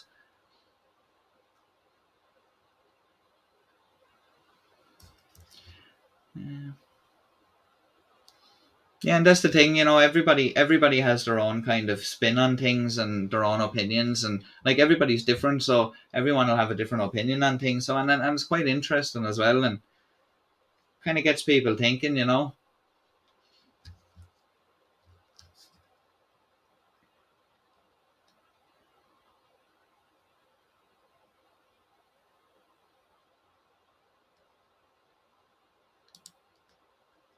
Yeah, and that is true, Roisin. Yeah, like it is like that, because you know videos of people acting stupid or videos of people acting stupid, but people do come for the bit of a laugh or the bit of crack or whatever like that. So yeah, like it is different, and every community is different out there, I suppose. Within each channel, they have their own little jokes and they have their own little stuff like that. And it's cool, but it's great now, these days, that you do have stuff like YouTube and all that, where I can't imagine.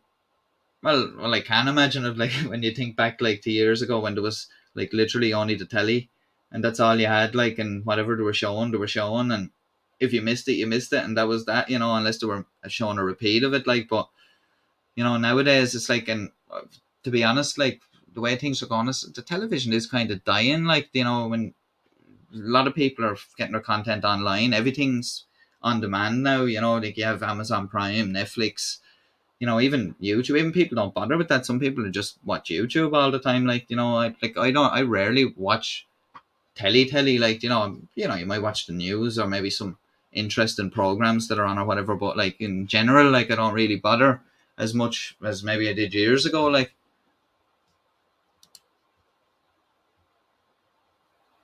you seen Go there saying, yeah, Audit, that's a good channel. Um, and it's good to see that. I'm not quite sure. I think he's kind of unbiased, maybe he kind of says things. I think that's kind of the way that I'm not sure what the angle there is. I think it's kind of, to be kind of, in the middle of the road, kind of leave it up to the viewer to kind of decide on what the opinion is.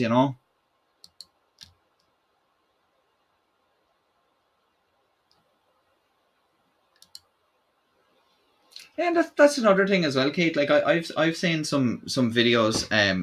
I've come across channels before, and I watch a couple of videos and I'd be like, oh, I can't stand this, But maybe 3 or 4 months later, like I'd actually, it kind of grows on you, and you'd be watching the videos. So it's weird how things work like that.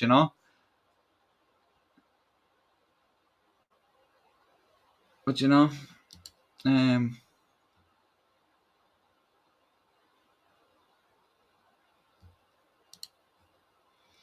yeah, and I say Rihanna is saying there that she's binge watching the fraudsters, that's very good. And yeah, so like it's good that you're enjoying the frauder videos, and that's the thing with the commentary as well. I found that I get that a lot about my earlier videos that I, when the channel first started, the people saying, "Oh, you talk too much and all," or I think somebody said on video it's a 30-minute video, and now at 30 minutes there's about 5 minutes of footage, and the other 25 minutes is you talking about stuff that we already know and all. But that was back then, when I suppose you get better over time. And I suppose I was, when I look back at some of those videos now, I kind of cringe looking at them, and I said to myself, God, you know I even think, do I ever shut up, like, do you know what I mean, in that situation? But like, you know um where are we now?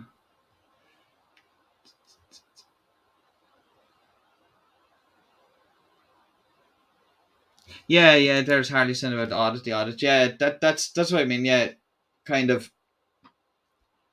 yeah, talking through the legalities of what happened. And then that's different as well, because he's not really like, you know it just kind of is informative as well, like, you know what I mean, because you're finding out a bit more. And yeah, it's always good to learn something as well. So like, I like those sorts of channels as well.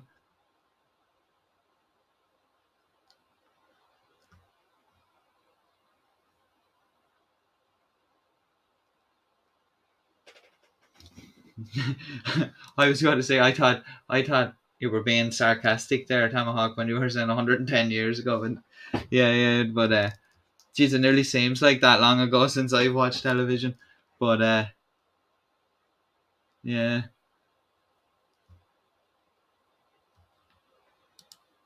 And thanks very much for that one, Rihanna. Yeah, no, I'm glad you like the channel, and I'm surprised at how quickly it's grown over in the space of like just a little over a year, like, But it's I really appreciate everyone's support and everyone coming back and watching the videos, and I'm just glad that everybody is enjoying the videos.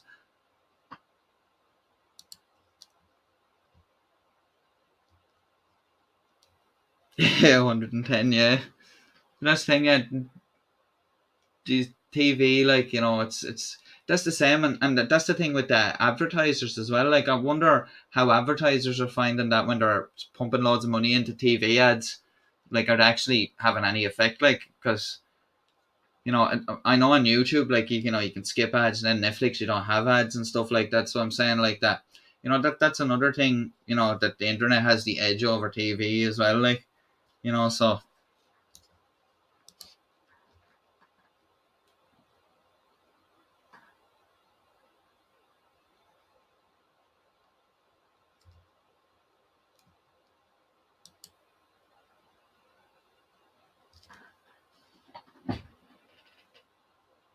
Yeah, no, sometimes it's sometimes it's hard there when I'm trying to, plan when I'm going to put a video up. Sometimes I don't there's not a lot of notice between it, and sometimes YouTube doesn't send out the notifications to some people, because I know a few people were saying that about some people were saying that they weren't getting the notifications. But yeah, no, I always see Harley here in the comments.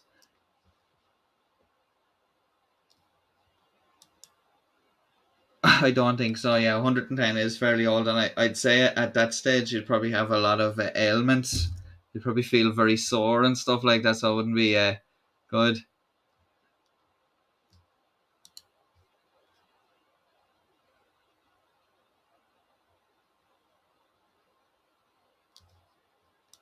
And I appreciate that, Dave, as well, for you for coming over and watching. I think because I think I've actually seen you here in the last couple of even premieres that we've had there now.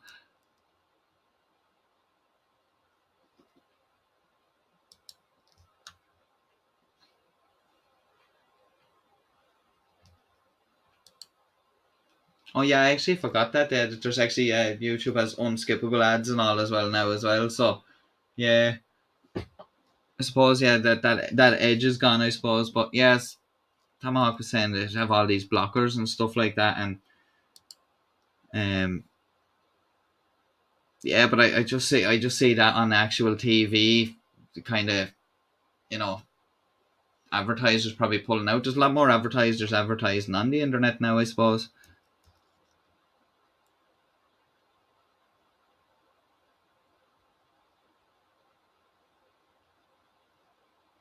Yeah, YouTube notifications do suck. Like, that's not just with this channel either. A lot of people have said that.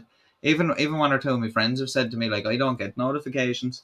Do you know what I mean? So like, it's just weird the way it happens sometimes. Like, and it's so stupid as well. Like, I re-signed into the account on my phone, yet I'll get a notification telling me that there's a premiere starting in 15 minutes, and I'm thinking, yeah, but sure, I'm the one that put it up. Like, it's they won't send it to actual people that want to know about it. Like, you know what I mean? It's crazy. Like, I think it has a mind of its own.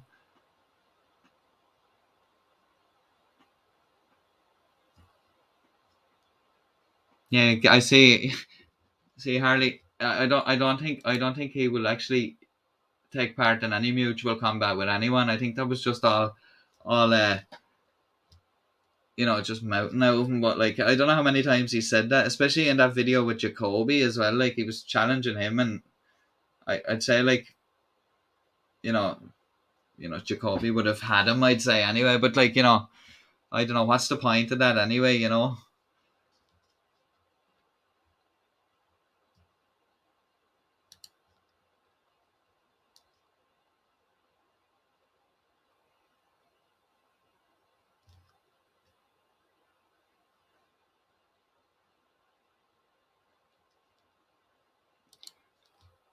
See, that's the thing as well that Susan said there. Like, the frauditors always go on about how, people's rights, and they're out to protect them, and that they're out to make sure that, government's accountable and all that. But like, when has anything actually been achieved? Like, and most of these are just to go out and cause a stir, to get a reaction, just to get views or whatever like that. And yeah, and like you're saying, they hate the world. They all seem to have a chip on their shoulder of some description. Like, and when you look at some of those that have, previous interactions with the police, like maybe they have convictions or something like that, you kind of think to yourself, is that why you're out doing this? Because you got caught doing something wrong, and now you're out to, try get the police for doing something wrong. It's trying to get even or something like that. So I often wonder, is it something like that?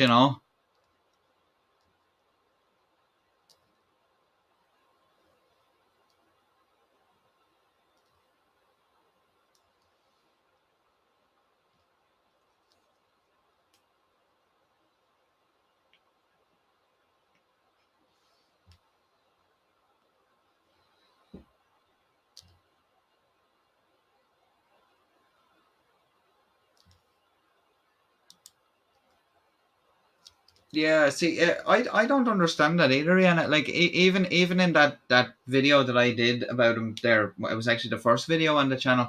Like, he was standing there abusing those nurses outside that health clinic, and yeah, obviously the police showed up that took his attention away from abusing those women. And I think maybe that was the whole point, to kind of deflect them away so they could continue to do their job there. But yeah, I don't know how he's got away with that for so long, especially like, and I'm not, I don't condone violence on anybody or anything like that.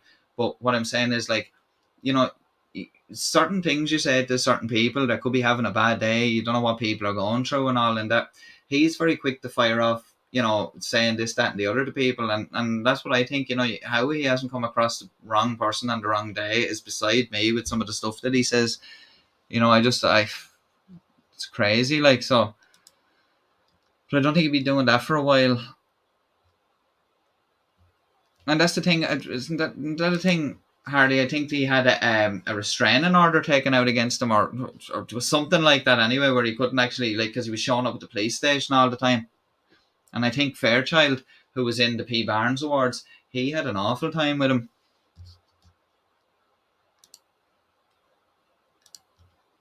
And see, that's the thing, Roisin. See, usually when that sort of stuff happens, they're like a dog with a bone. Then, like, the more convictions they get, it's like fuel to the fire, like, and they have to keep, the police are two up on me now, I need to get one up on them, and it's just crazy, like.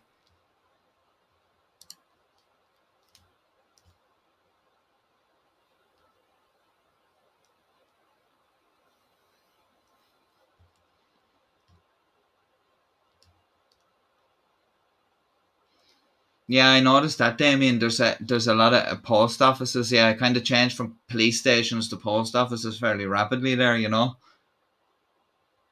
I wonder, Dave, I'm just thinking that. I wonder if that's the case, what happens if he's out of one of these post offices and they call the police on him? Is it technically he's breaking two things there? Like, he's trespassing and he's breaking the restraining order because, police having to be called to him causing a problem, like, but yeah, that's interesting.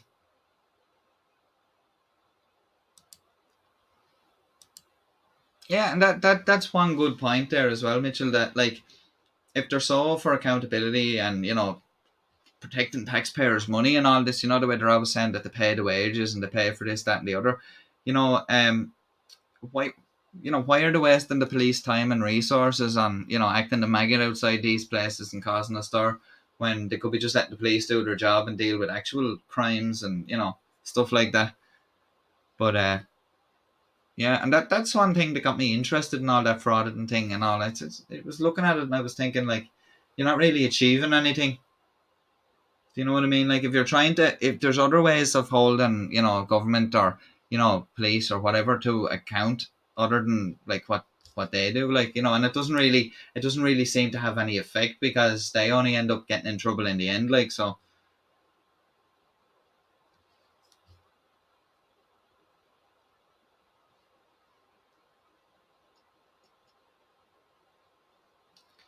But yeah.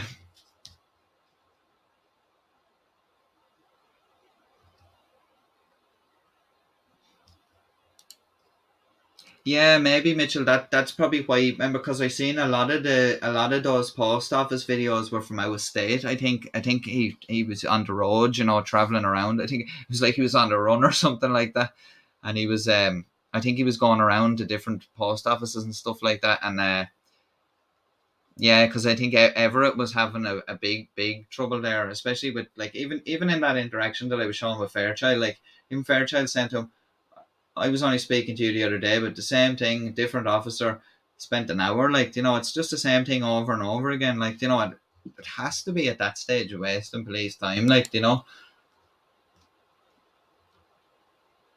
that's the thing as well. Like, imagine that, like, the police station, post office, depending, like, a lot of these places are, like, the main hub of the community, because, they're busy places, you have the people coming and going and all like that.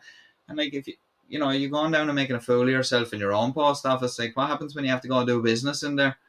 Do you know what I mean? Like, it's called having a bit of, like, decorum or whatever, like, and what happens when you want to go into one of these places and you actually need service or help, and then those people are like, no, I remember you.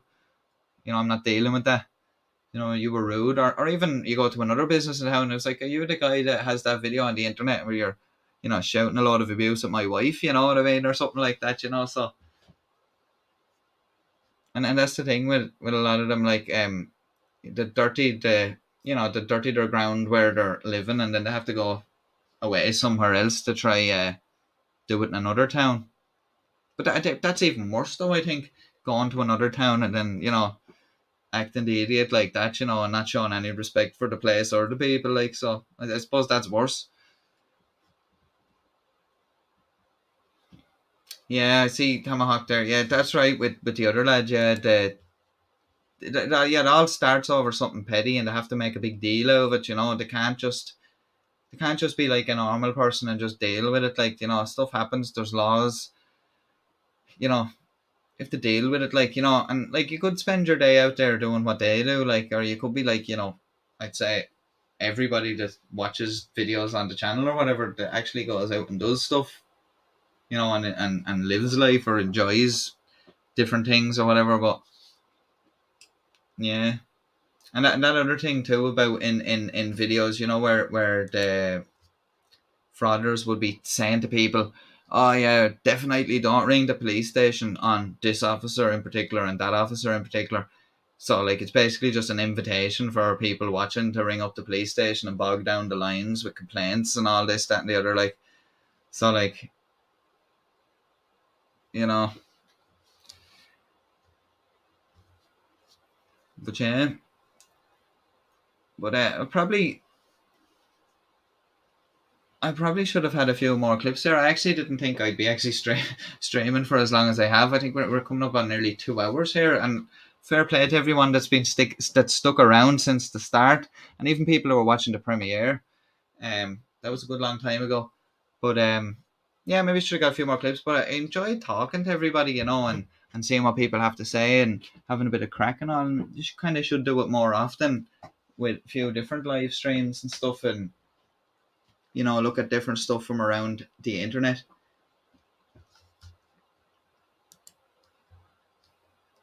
But trying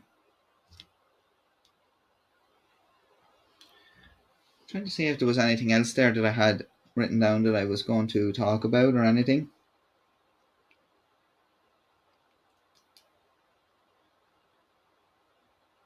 No, I kind of basically had covered most of the stuff. Like I was just talking about some of the videos that were coming up and stuff like that. But yeah, there's yeah, I have a few videos planned coming up or stuff. But um, let's see, Roshi was saying, yeah, not so early. I don't know if it's late or early. I'm not quite sure, but yeah. But yeah, hopefully do some, much earlier, um, in the evening and stuff like that or whatever,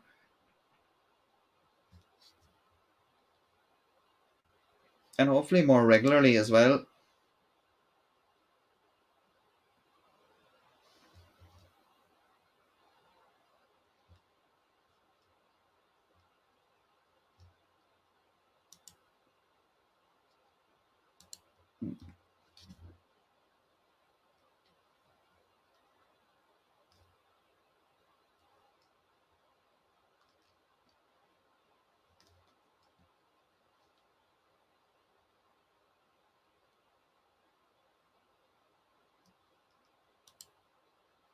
Yeah, it's half 5 in the morning here, Dave.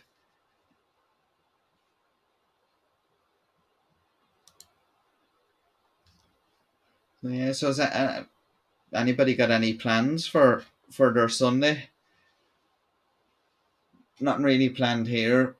Hopefully, if the weather's okay, I might bring the dog for a walk. But that's about the most excitement that's happening, I suppose. But yeah, after having some good weather here today, anyway. So like it's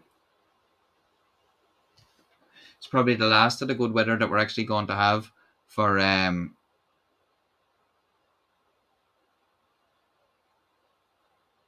5:30 a.m.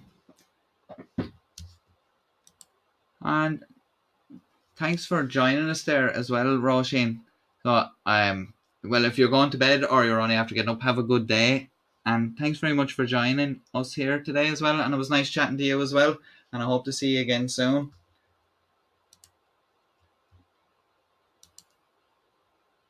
Yeah, it's 5:30 a.m. here, so it's kind of it's nearly time for the birds to start coming out and singing here.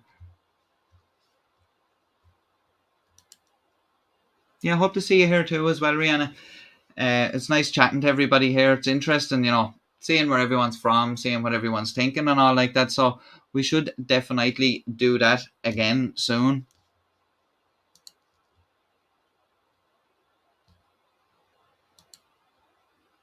No, hopefully that goes okay for you there as well, Mitchell. And there's no degenerate software like we seen in the premiere earlier. Hopefully it all goes good.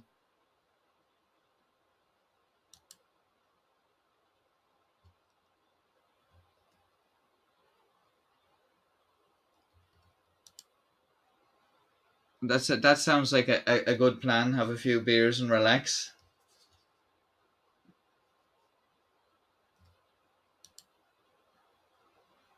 And I'm jealous of that tomahawk as well, like, because barbecue would have been nice today now here. So that'd be something nice. I hope it goes well for you and I hope you enjoy it.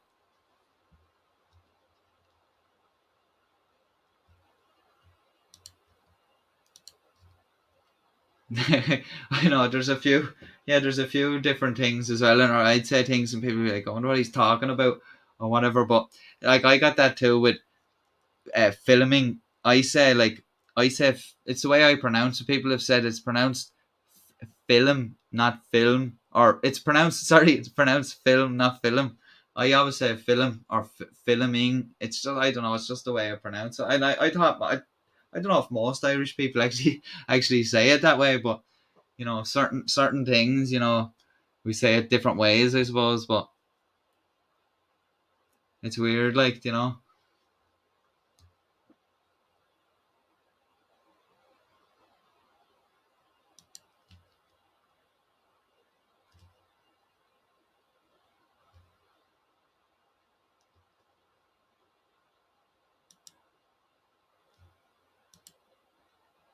I was Tamaha, I was just gonna say not like in King of the Hill. They wouldn't like that. It was only all about propane. He was, but I don't know if anybody actually used to watch King of the Hill. Did you ever see the episode where because Hank is so into the propane, like they end up Bobby and his mother end up cooking the barbecue. They end up using I think it was charcoal to do, and they're doing it behind his back. Like it's a really good episode.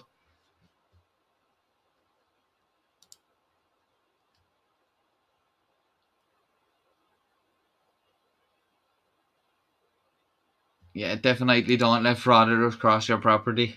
No, no.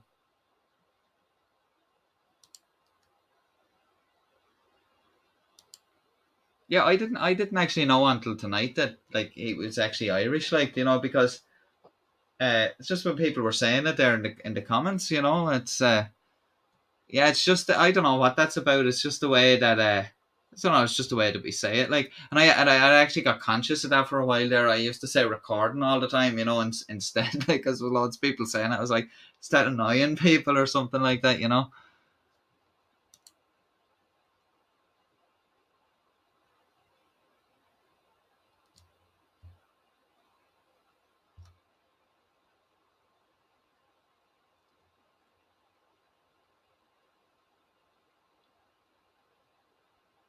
But yeah, yeah, that's it. No, so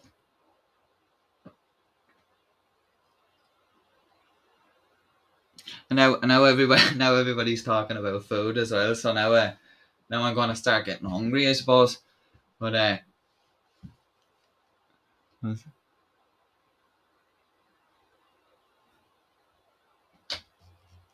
and thanks for joining us there, Jesse. Yeah, I think with that there, it could be another YouTube problem there with the not sending out notifications or anything. But thanks for joining us.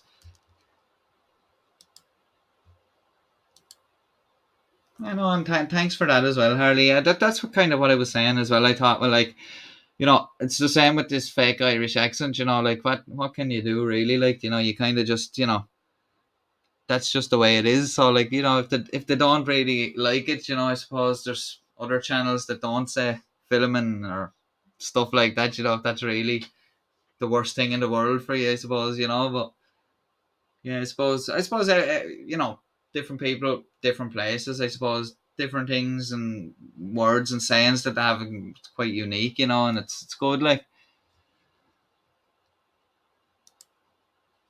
yeah, it's breakfast time here. Yeah, but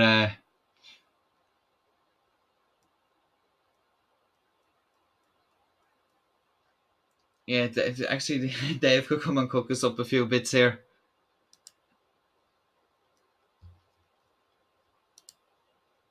And thanks very much, Jesse. I'm glad you like it, and that's very much appreciated as well.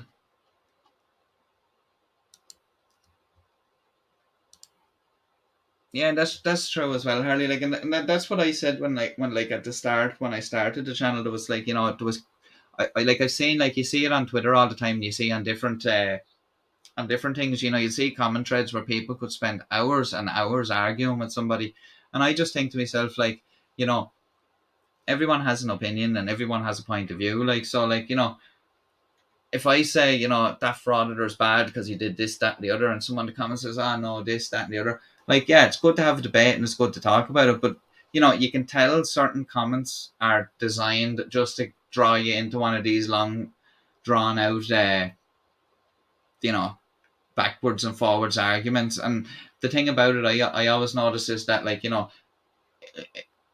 in these sort of situations, like, why try to, like in these situations, like if you watch all the videos or whatever, you know that like what the we'll say the bias of this channel is that we don't agree with what the frauditors are doing. So if you're trying to change my mind that that like it's a good thing, that's not going to happen. Like so, what's the point of getting into a debate with someone in the comments about I say frauditor's bad, they say frauditor's good, and this goes on, and while I'm doing that, you're getting nothing else done, I suppose. So yeah, and that's just right. Twitter, it can be very toxic. Yeah, Twitter probably is more toxic than the virus for you, to be honest.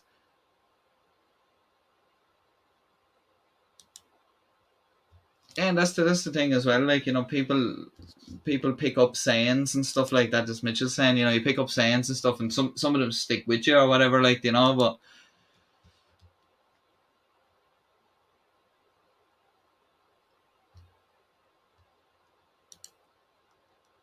yeah, Dave, but if I'm too tired, it might end up being half raw or something like that. But you know, I'll try not to give myself food poisoning. You know.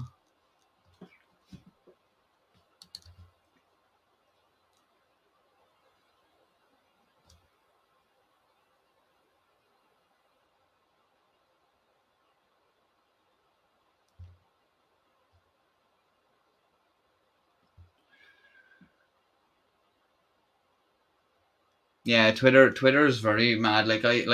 I hadn't even looked at Twitter until I started the channel, and then I just kind of started a Twitter up for the channel because you know to be out there, I suppose, on Twitter. But I still don't understand some of the arguments that goes on Twitter. Like, it's just crazy. Like,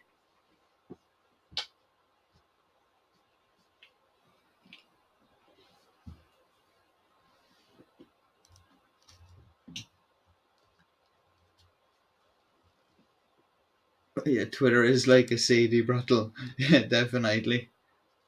There's all the you probably get the worst of the worst there.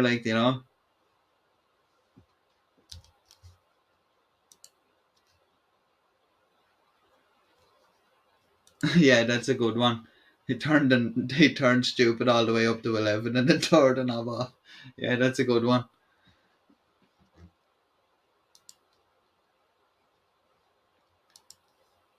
No, I actually had thought about TikTok and all, but I don't know, like, because I kind of thought, even like when you come in terms of to have YouTube shorts on YouTube, like, I thought about doing some of them, but then I thought, for the kind of content that we do, it's kind of like they're very short videos. Now I know we could do some. I suppose we could do some clips or something like that.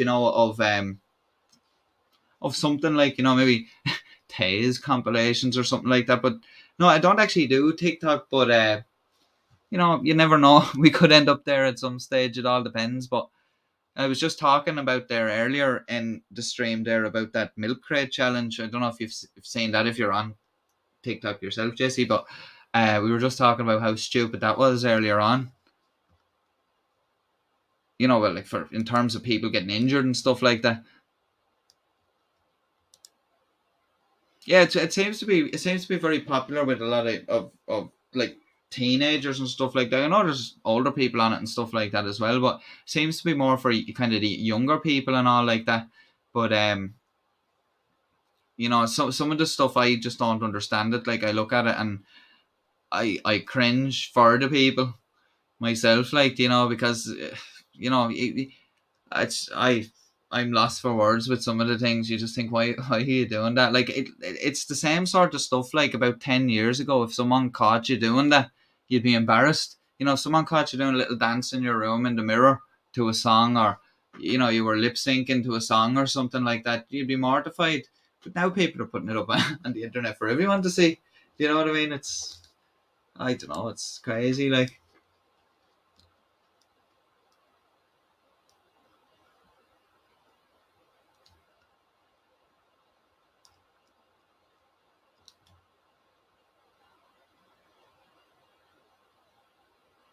Oh, yeah, Aussie Man. I like Aussie Man's funny. Yeah, I must actually check out that one.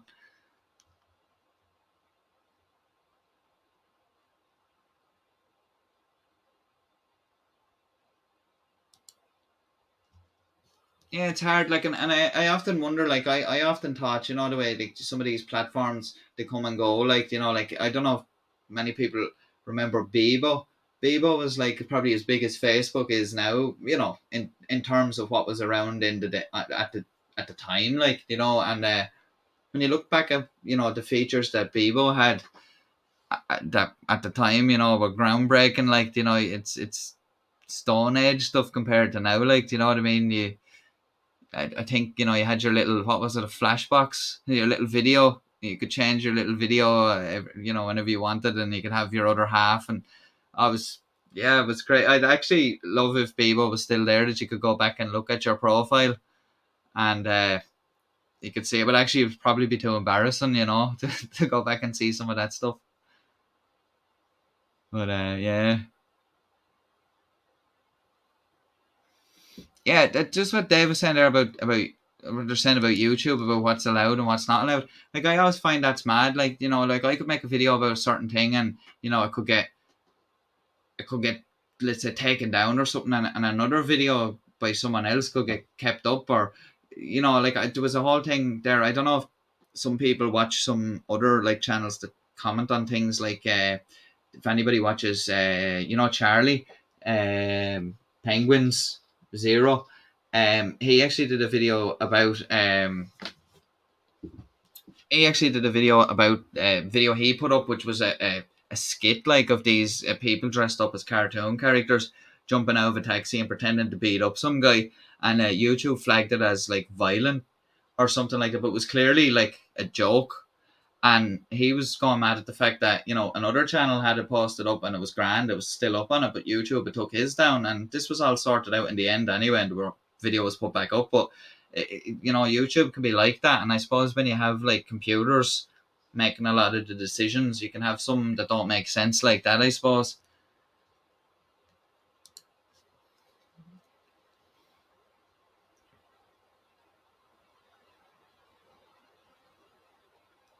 Yeah, and there Harley as well. Another thing is like, yeah, TikTok does definitely have its place for like certain things and all. And there's some content that's let's say it's more suited to short form like that. Where it's quick thing. I even like some of the YouTube Shorts videos that have they're like some facts or something, or they tell you an interesting little story about something, and it's only in 60 seconds, and you can flick through different ones and all.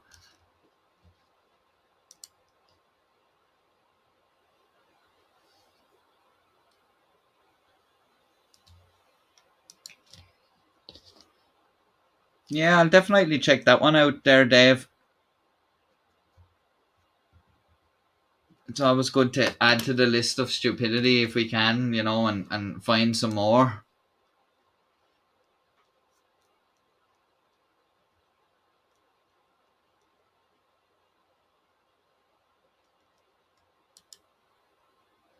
Yeah, sometimes I think that too, and then there's other things. I actually had this thought before as well, Dave, that like imagine the amount of gold moments of stupidity and stuff like that have been missed because there was no camera phones back then. Like you think about some of the stuff that was going on in the 80s and 90s, some of the absolute fashion crimes and stuff like that.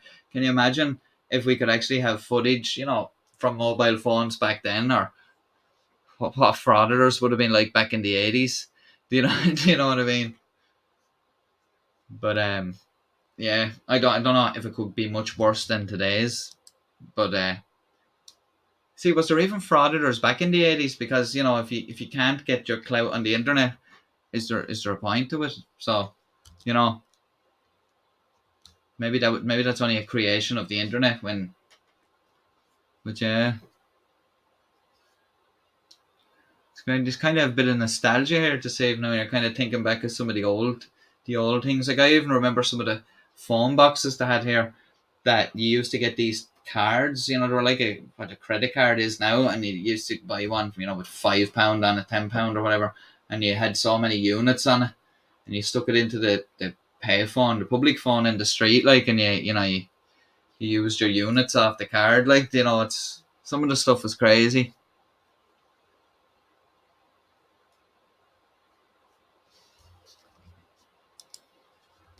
Yeah, that's what I was thinking. Frauditors are probably just a new creation of the internet age. There's a lot of that too, but as well, like the good thing about the internet is that, like, I suppose it's given some people like opportunities that they wouldn't have had it not been there and stuff like that. So it has its good sides and its bad sides. I suppose it's the same as everything. Like, there's negatives and positives with everything, but yeah, exactly, Keith. No clout, no reason to fraud it. Like, so that's the thing. There was no clout back then. There were, would you get your doing? Maybe you did have like these degenerate reporters that went out harassing. Maybe they were writing their little news stories down or whatever. But like the thing is, they were actually working on a story for something, like not like the frauditors who haven't seen one story that's been worked on. There's some men for working on stories, but not actually achieving any results. But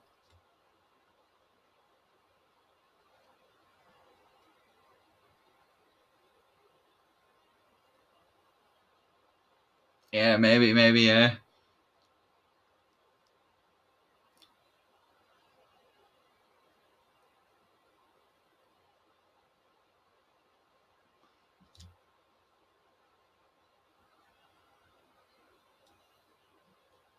that's that's mad, Mitchell. Like the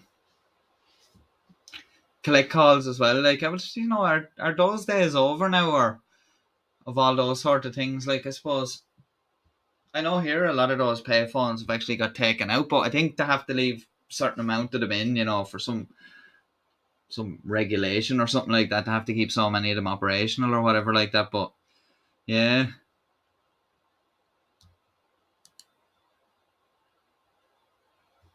Yeah, that's the thing, Harley. Yeah, they had jobs. They were actual paparazzis. Like, you know what I mean? And even though, yeah, they might have been a pain. Like, at least they actually had a job and they were out doing something. Like, you know what I mean? You could actually say, I did a day's work. Like,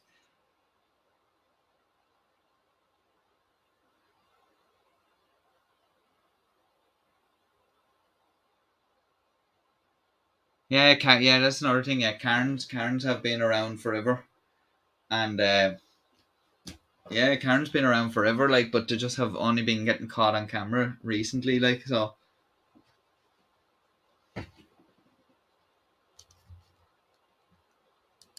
I think, yeah, I must check that out, Kate. Yeah, I like a few UFO stories.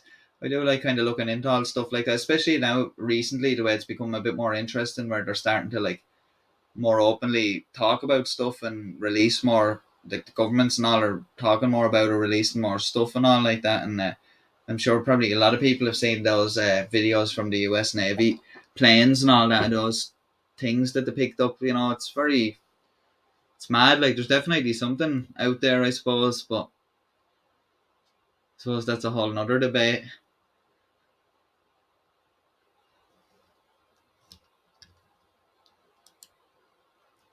Yeah, that's one thing. I actually feel sorry for people that are called Karens if they're going to like nice Karens, like Karens that aren't Karens, like that like have been tarred with that brush. Like actually, there was a girl on this morning on the show in the UK. She was actually, I think she was trying to get a petition going. I think that failed, but she was trying to get a petition going to stop people using that term for as a derogatory term or whatever. Like, but I don't think that was going to succeed. But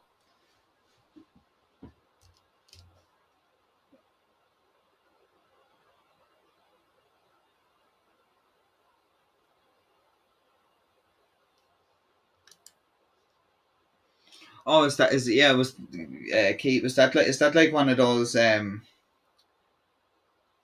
one of those, like, is it kind of like I don't know if they have that is in the States. I think it is from the States. It's the National Enquirer. Where they had all these mad stories in it and all like that. I think we had that over here. I'm not sure if it's an American publication, but yeah.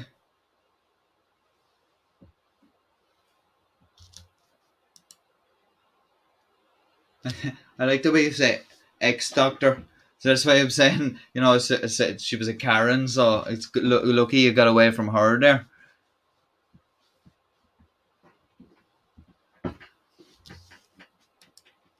Actually, thanks for reminding me about that. I forgot all about Thunderfoot. I used to watch his videos a long time ago, and I don't know how I kind of, you start watching something different in YouTube, keeps suggesting you different videos, so I kind of must have went off it a bit, but I actually must check out his take on some of those videos. He's very interesting, like.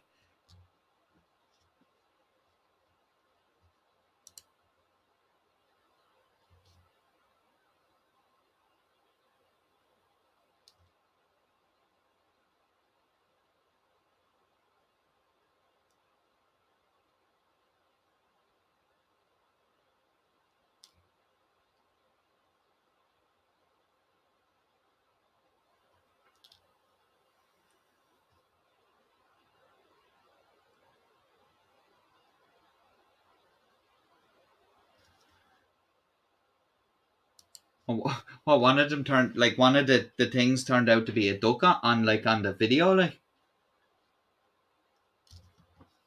it's crazy, isn't it? Like, do you know what I mean? Like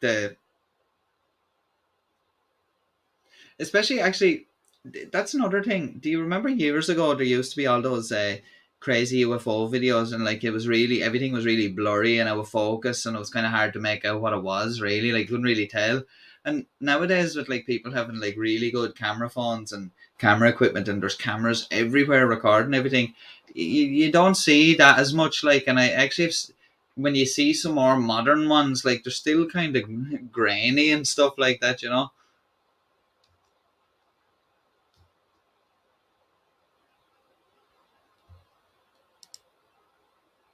Yeah, I was wondering. Yeah, Mitchell, was that the National Enquirer was an American one? Yeah, I was thinking it was. I wasn't sure. I remember they used to have stories in it and all, and like it was always mad stuff on it. It always had some sensational stuff on the cover of it and all that. Like it was always crazy.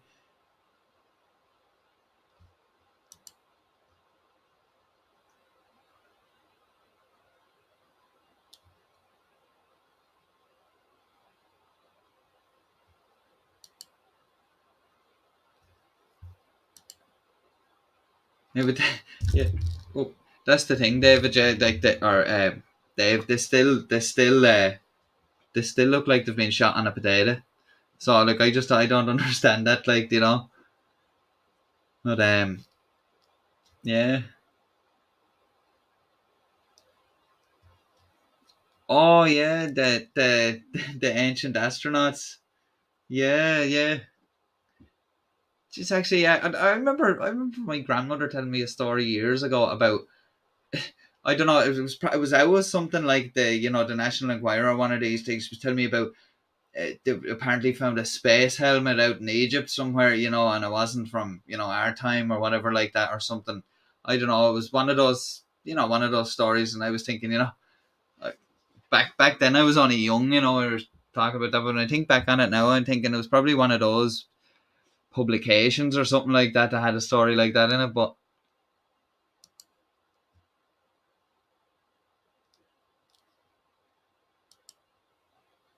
yeah, so the weekly world news would be definitely a good one to check out. Then if the other one was funny, like, you know what I mean, that way, like. But yeah, so I actually must check out that to see what that is. I don't know. Is there any of those still on the go?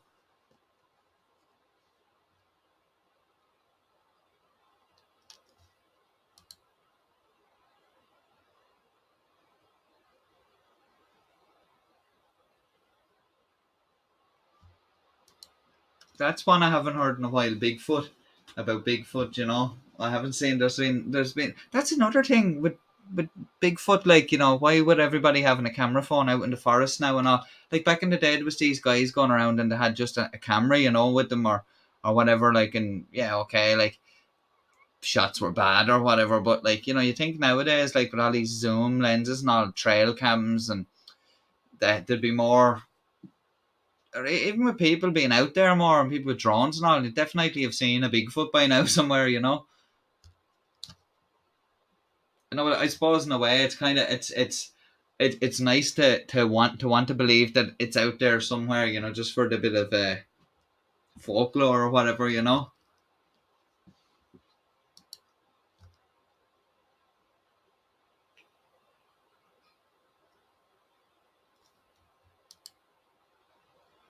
I know I do feel old, Dave. I do.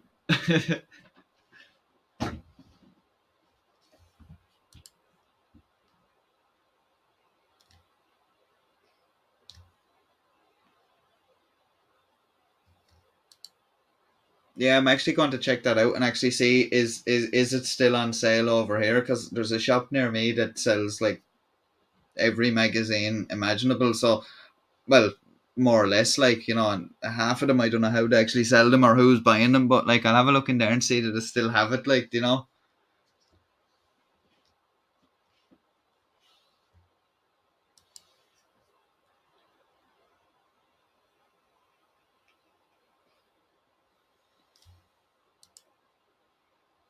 Yeah, that's actually mad, like, because that's what those publications kind of weren't they? Like, it's all moved online now. That's what they kind of were back in the day. But sure, I suppose when it was being printed, a lot of people believed it as, some people believed it as news or whatever like that. But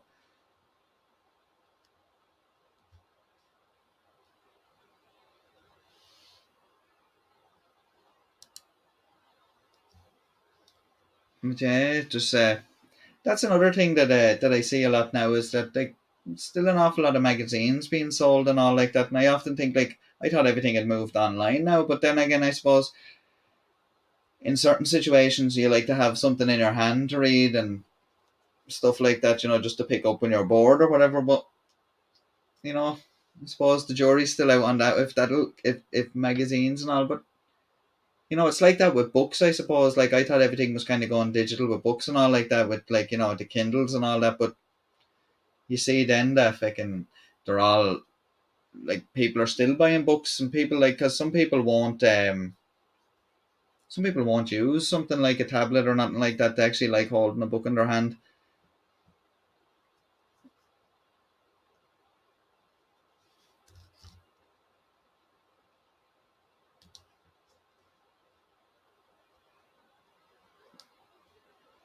Just actually there, Keith, there, when you said WWN, there's actually a site here in Ireland called Waterford Whispers News, and they're kind of like a satire site where they kind of they kind of make up satire news stories, and it can be quite funny, like, and all. That's just reminded me of it there.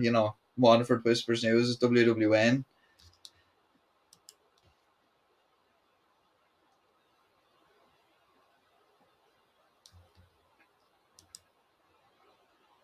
Yeah, I think I'd prefer that too, Harley, to be honest with you, because I downloaded a book a long time ago on the computer, and I was like, didn't have a Kindle or nothing like that, but I was trying to read it on the computer, and it was your eyes do start to hurt you after a while. Like, at least with the book, like, you can sit down in bed and relax, and at least if you fall asleep holding it, the laptop's not crashing off the bed, or the tablet's not crashing off the bed in the middle of the night or something like that.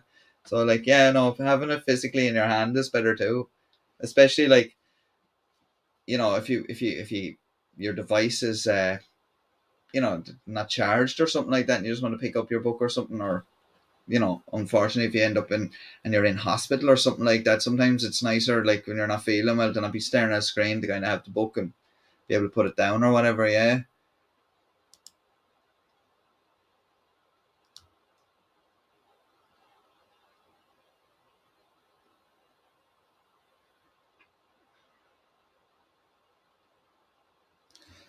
Yeah, that's true. Yeah, you can miss some stuff on screens, and then I find I have to keep reading the same line over and over again. Sometimes, you miss where the next line starts. Yeah, it can be very annoying, like, at times.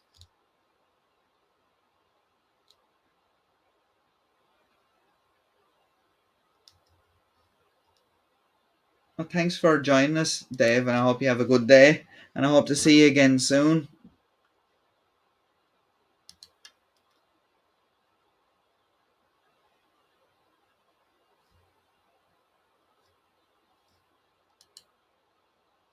Yeah, that's it. That's interesting too. Tomahawk, like that.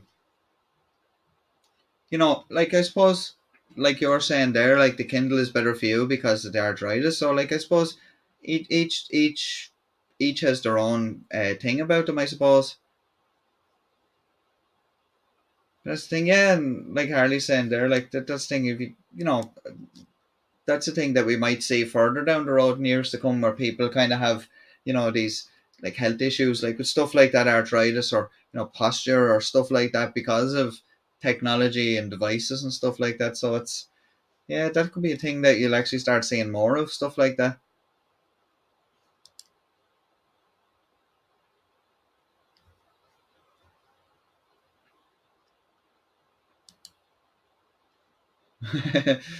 very, very liberal with their description there. Conservative. I don't know about that.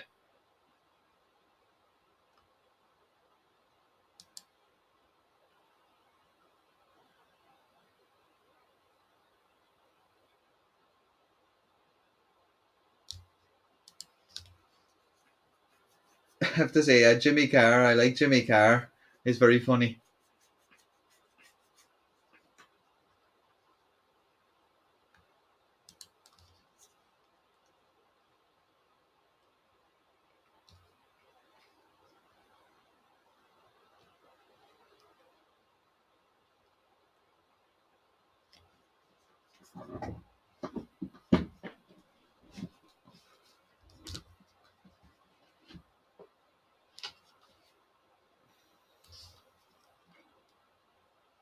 Well, guys, it was very good talking to everyone tonight, and I'm glad. I'm really thankful that some of you stayed here right till the end.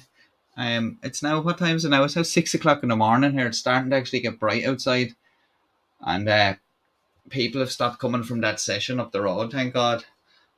So, yeah, no, I'm delighted everyone came here tonight, and I hope you all enjoyed the video earlier on, and I hope you enjoyed the live stream.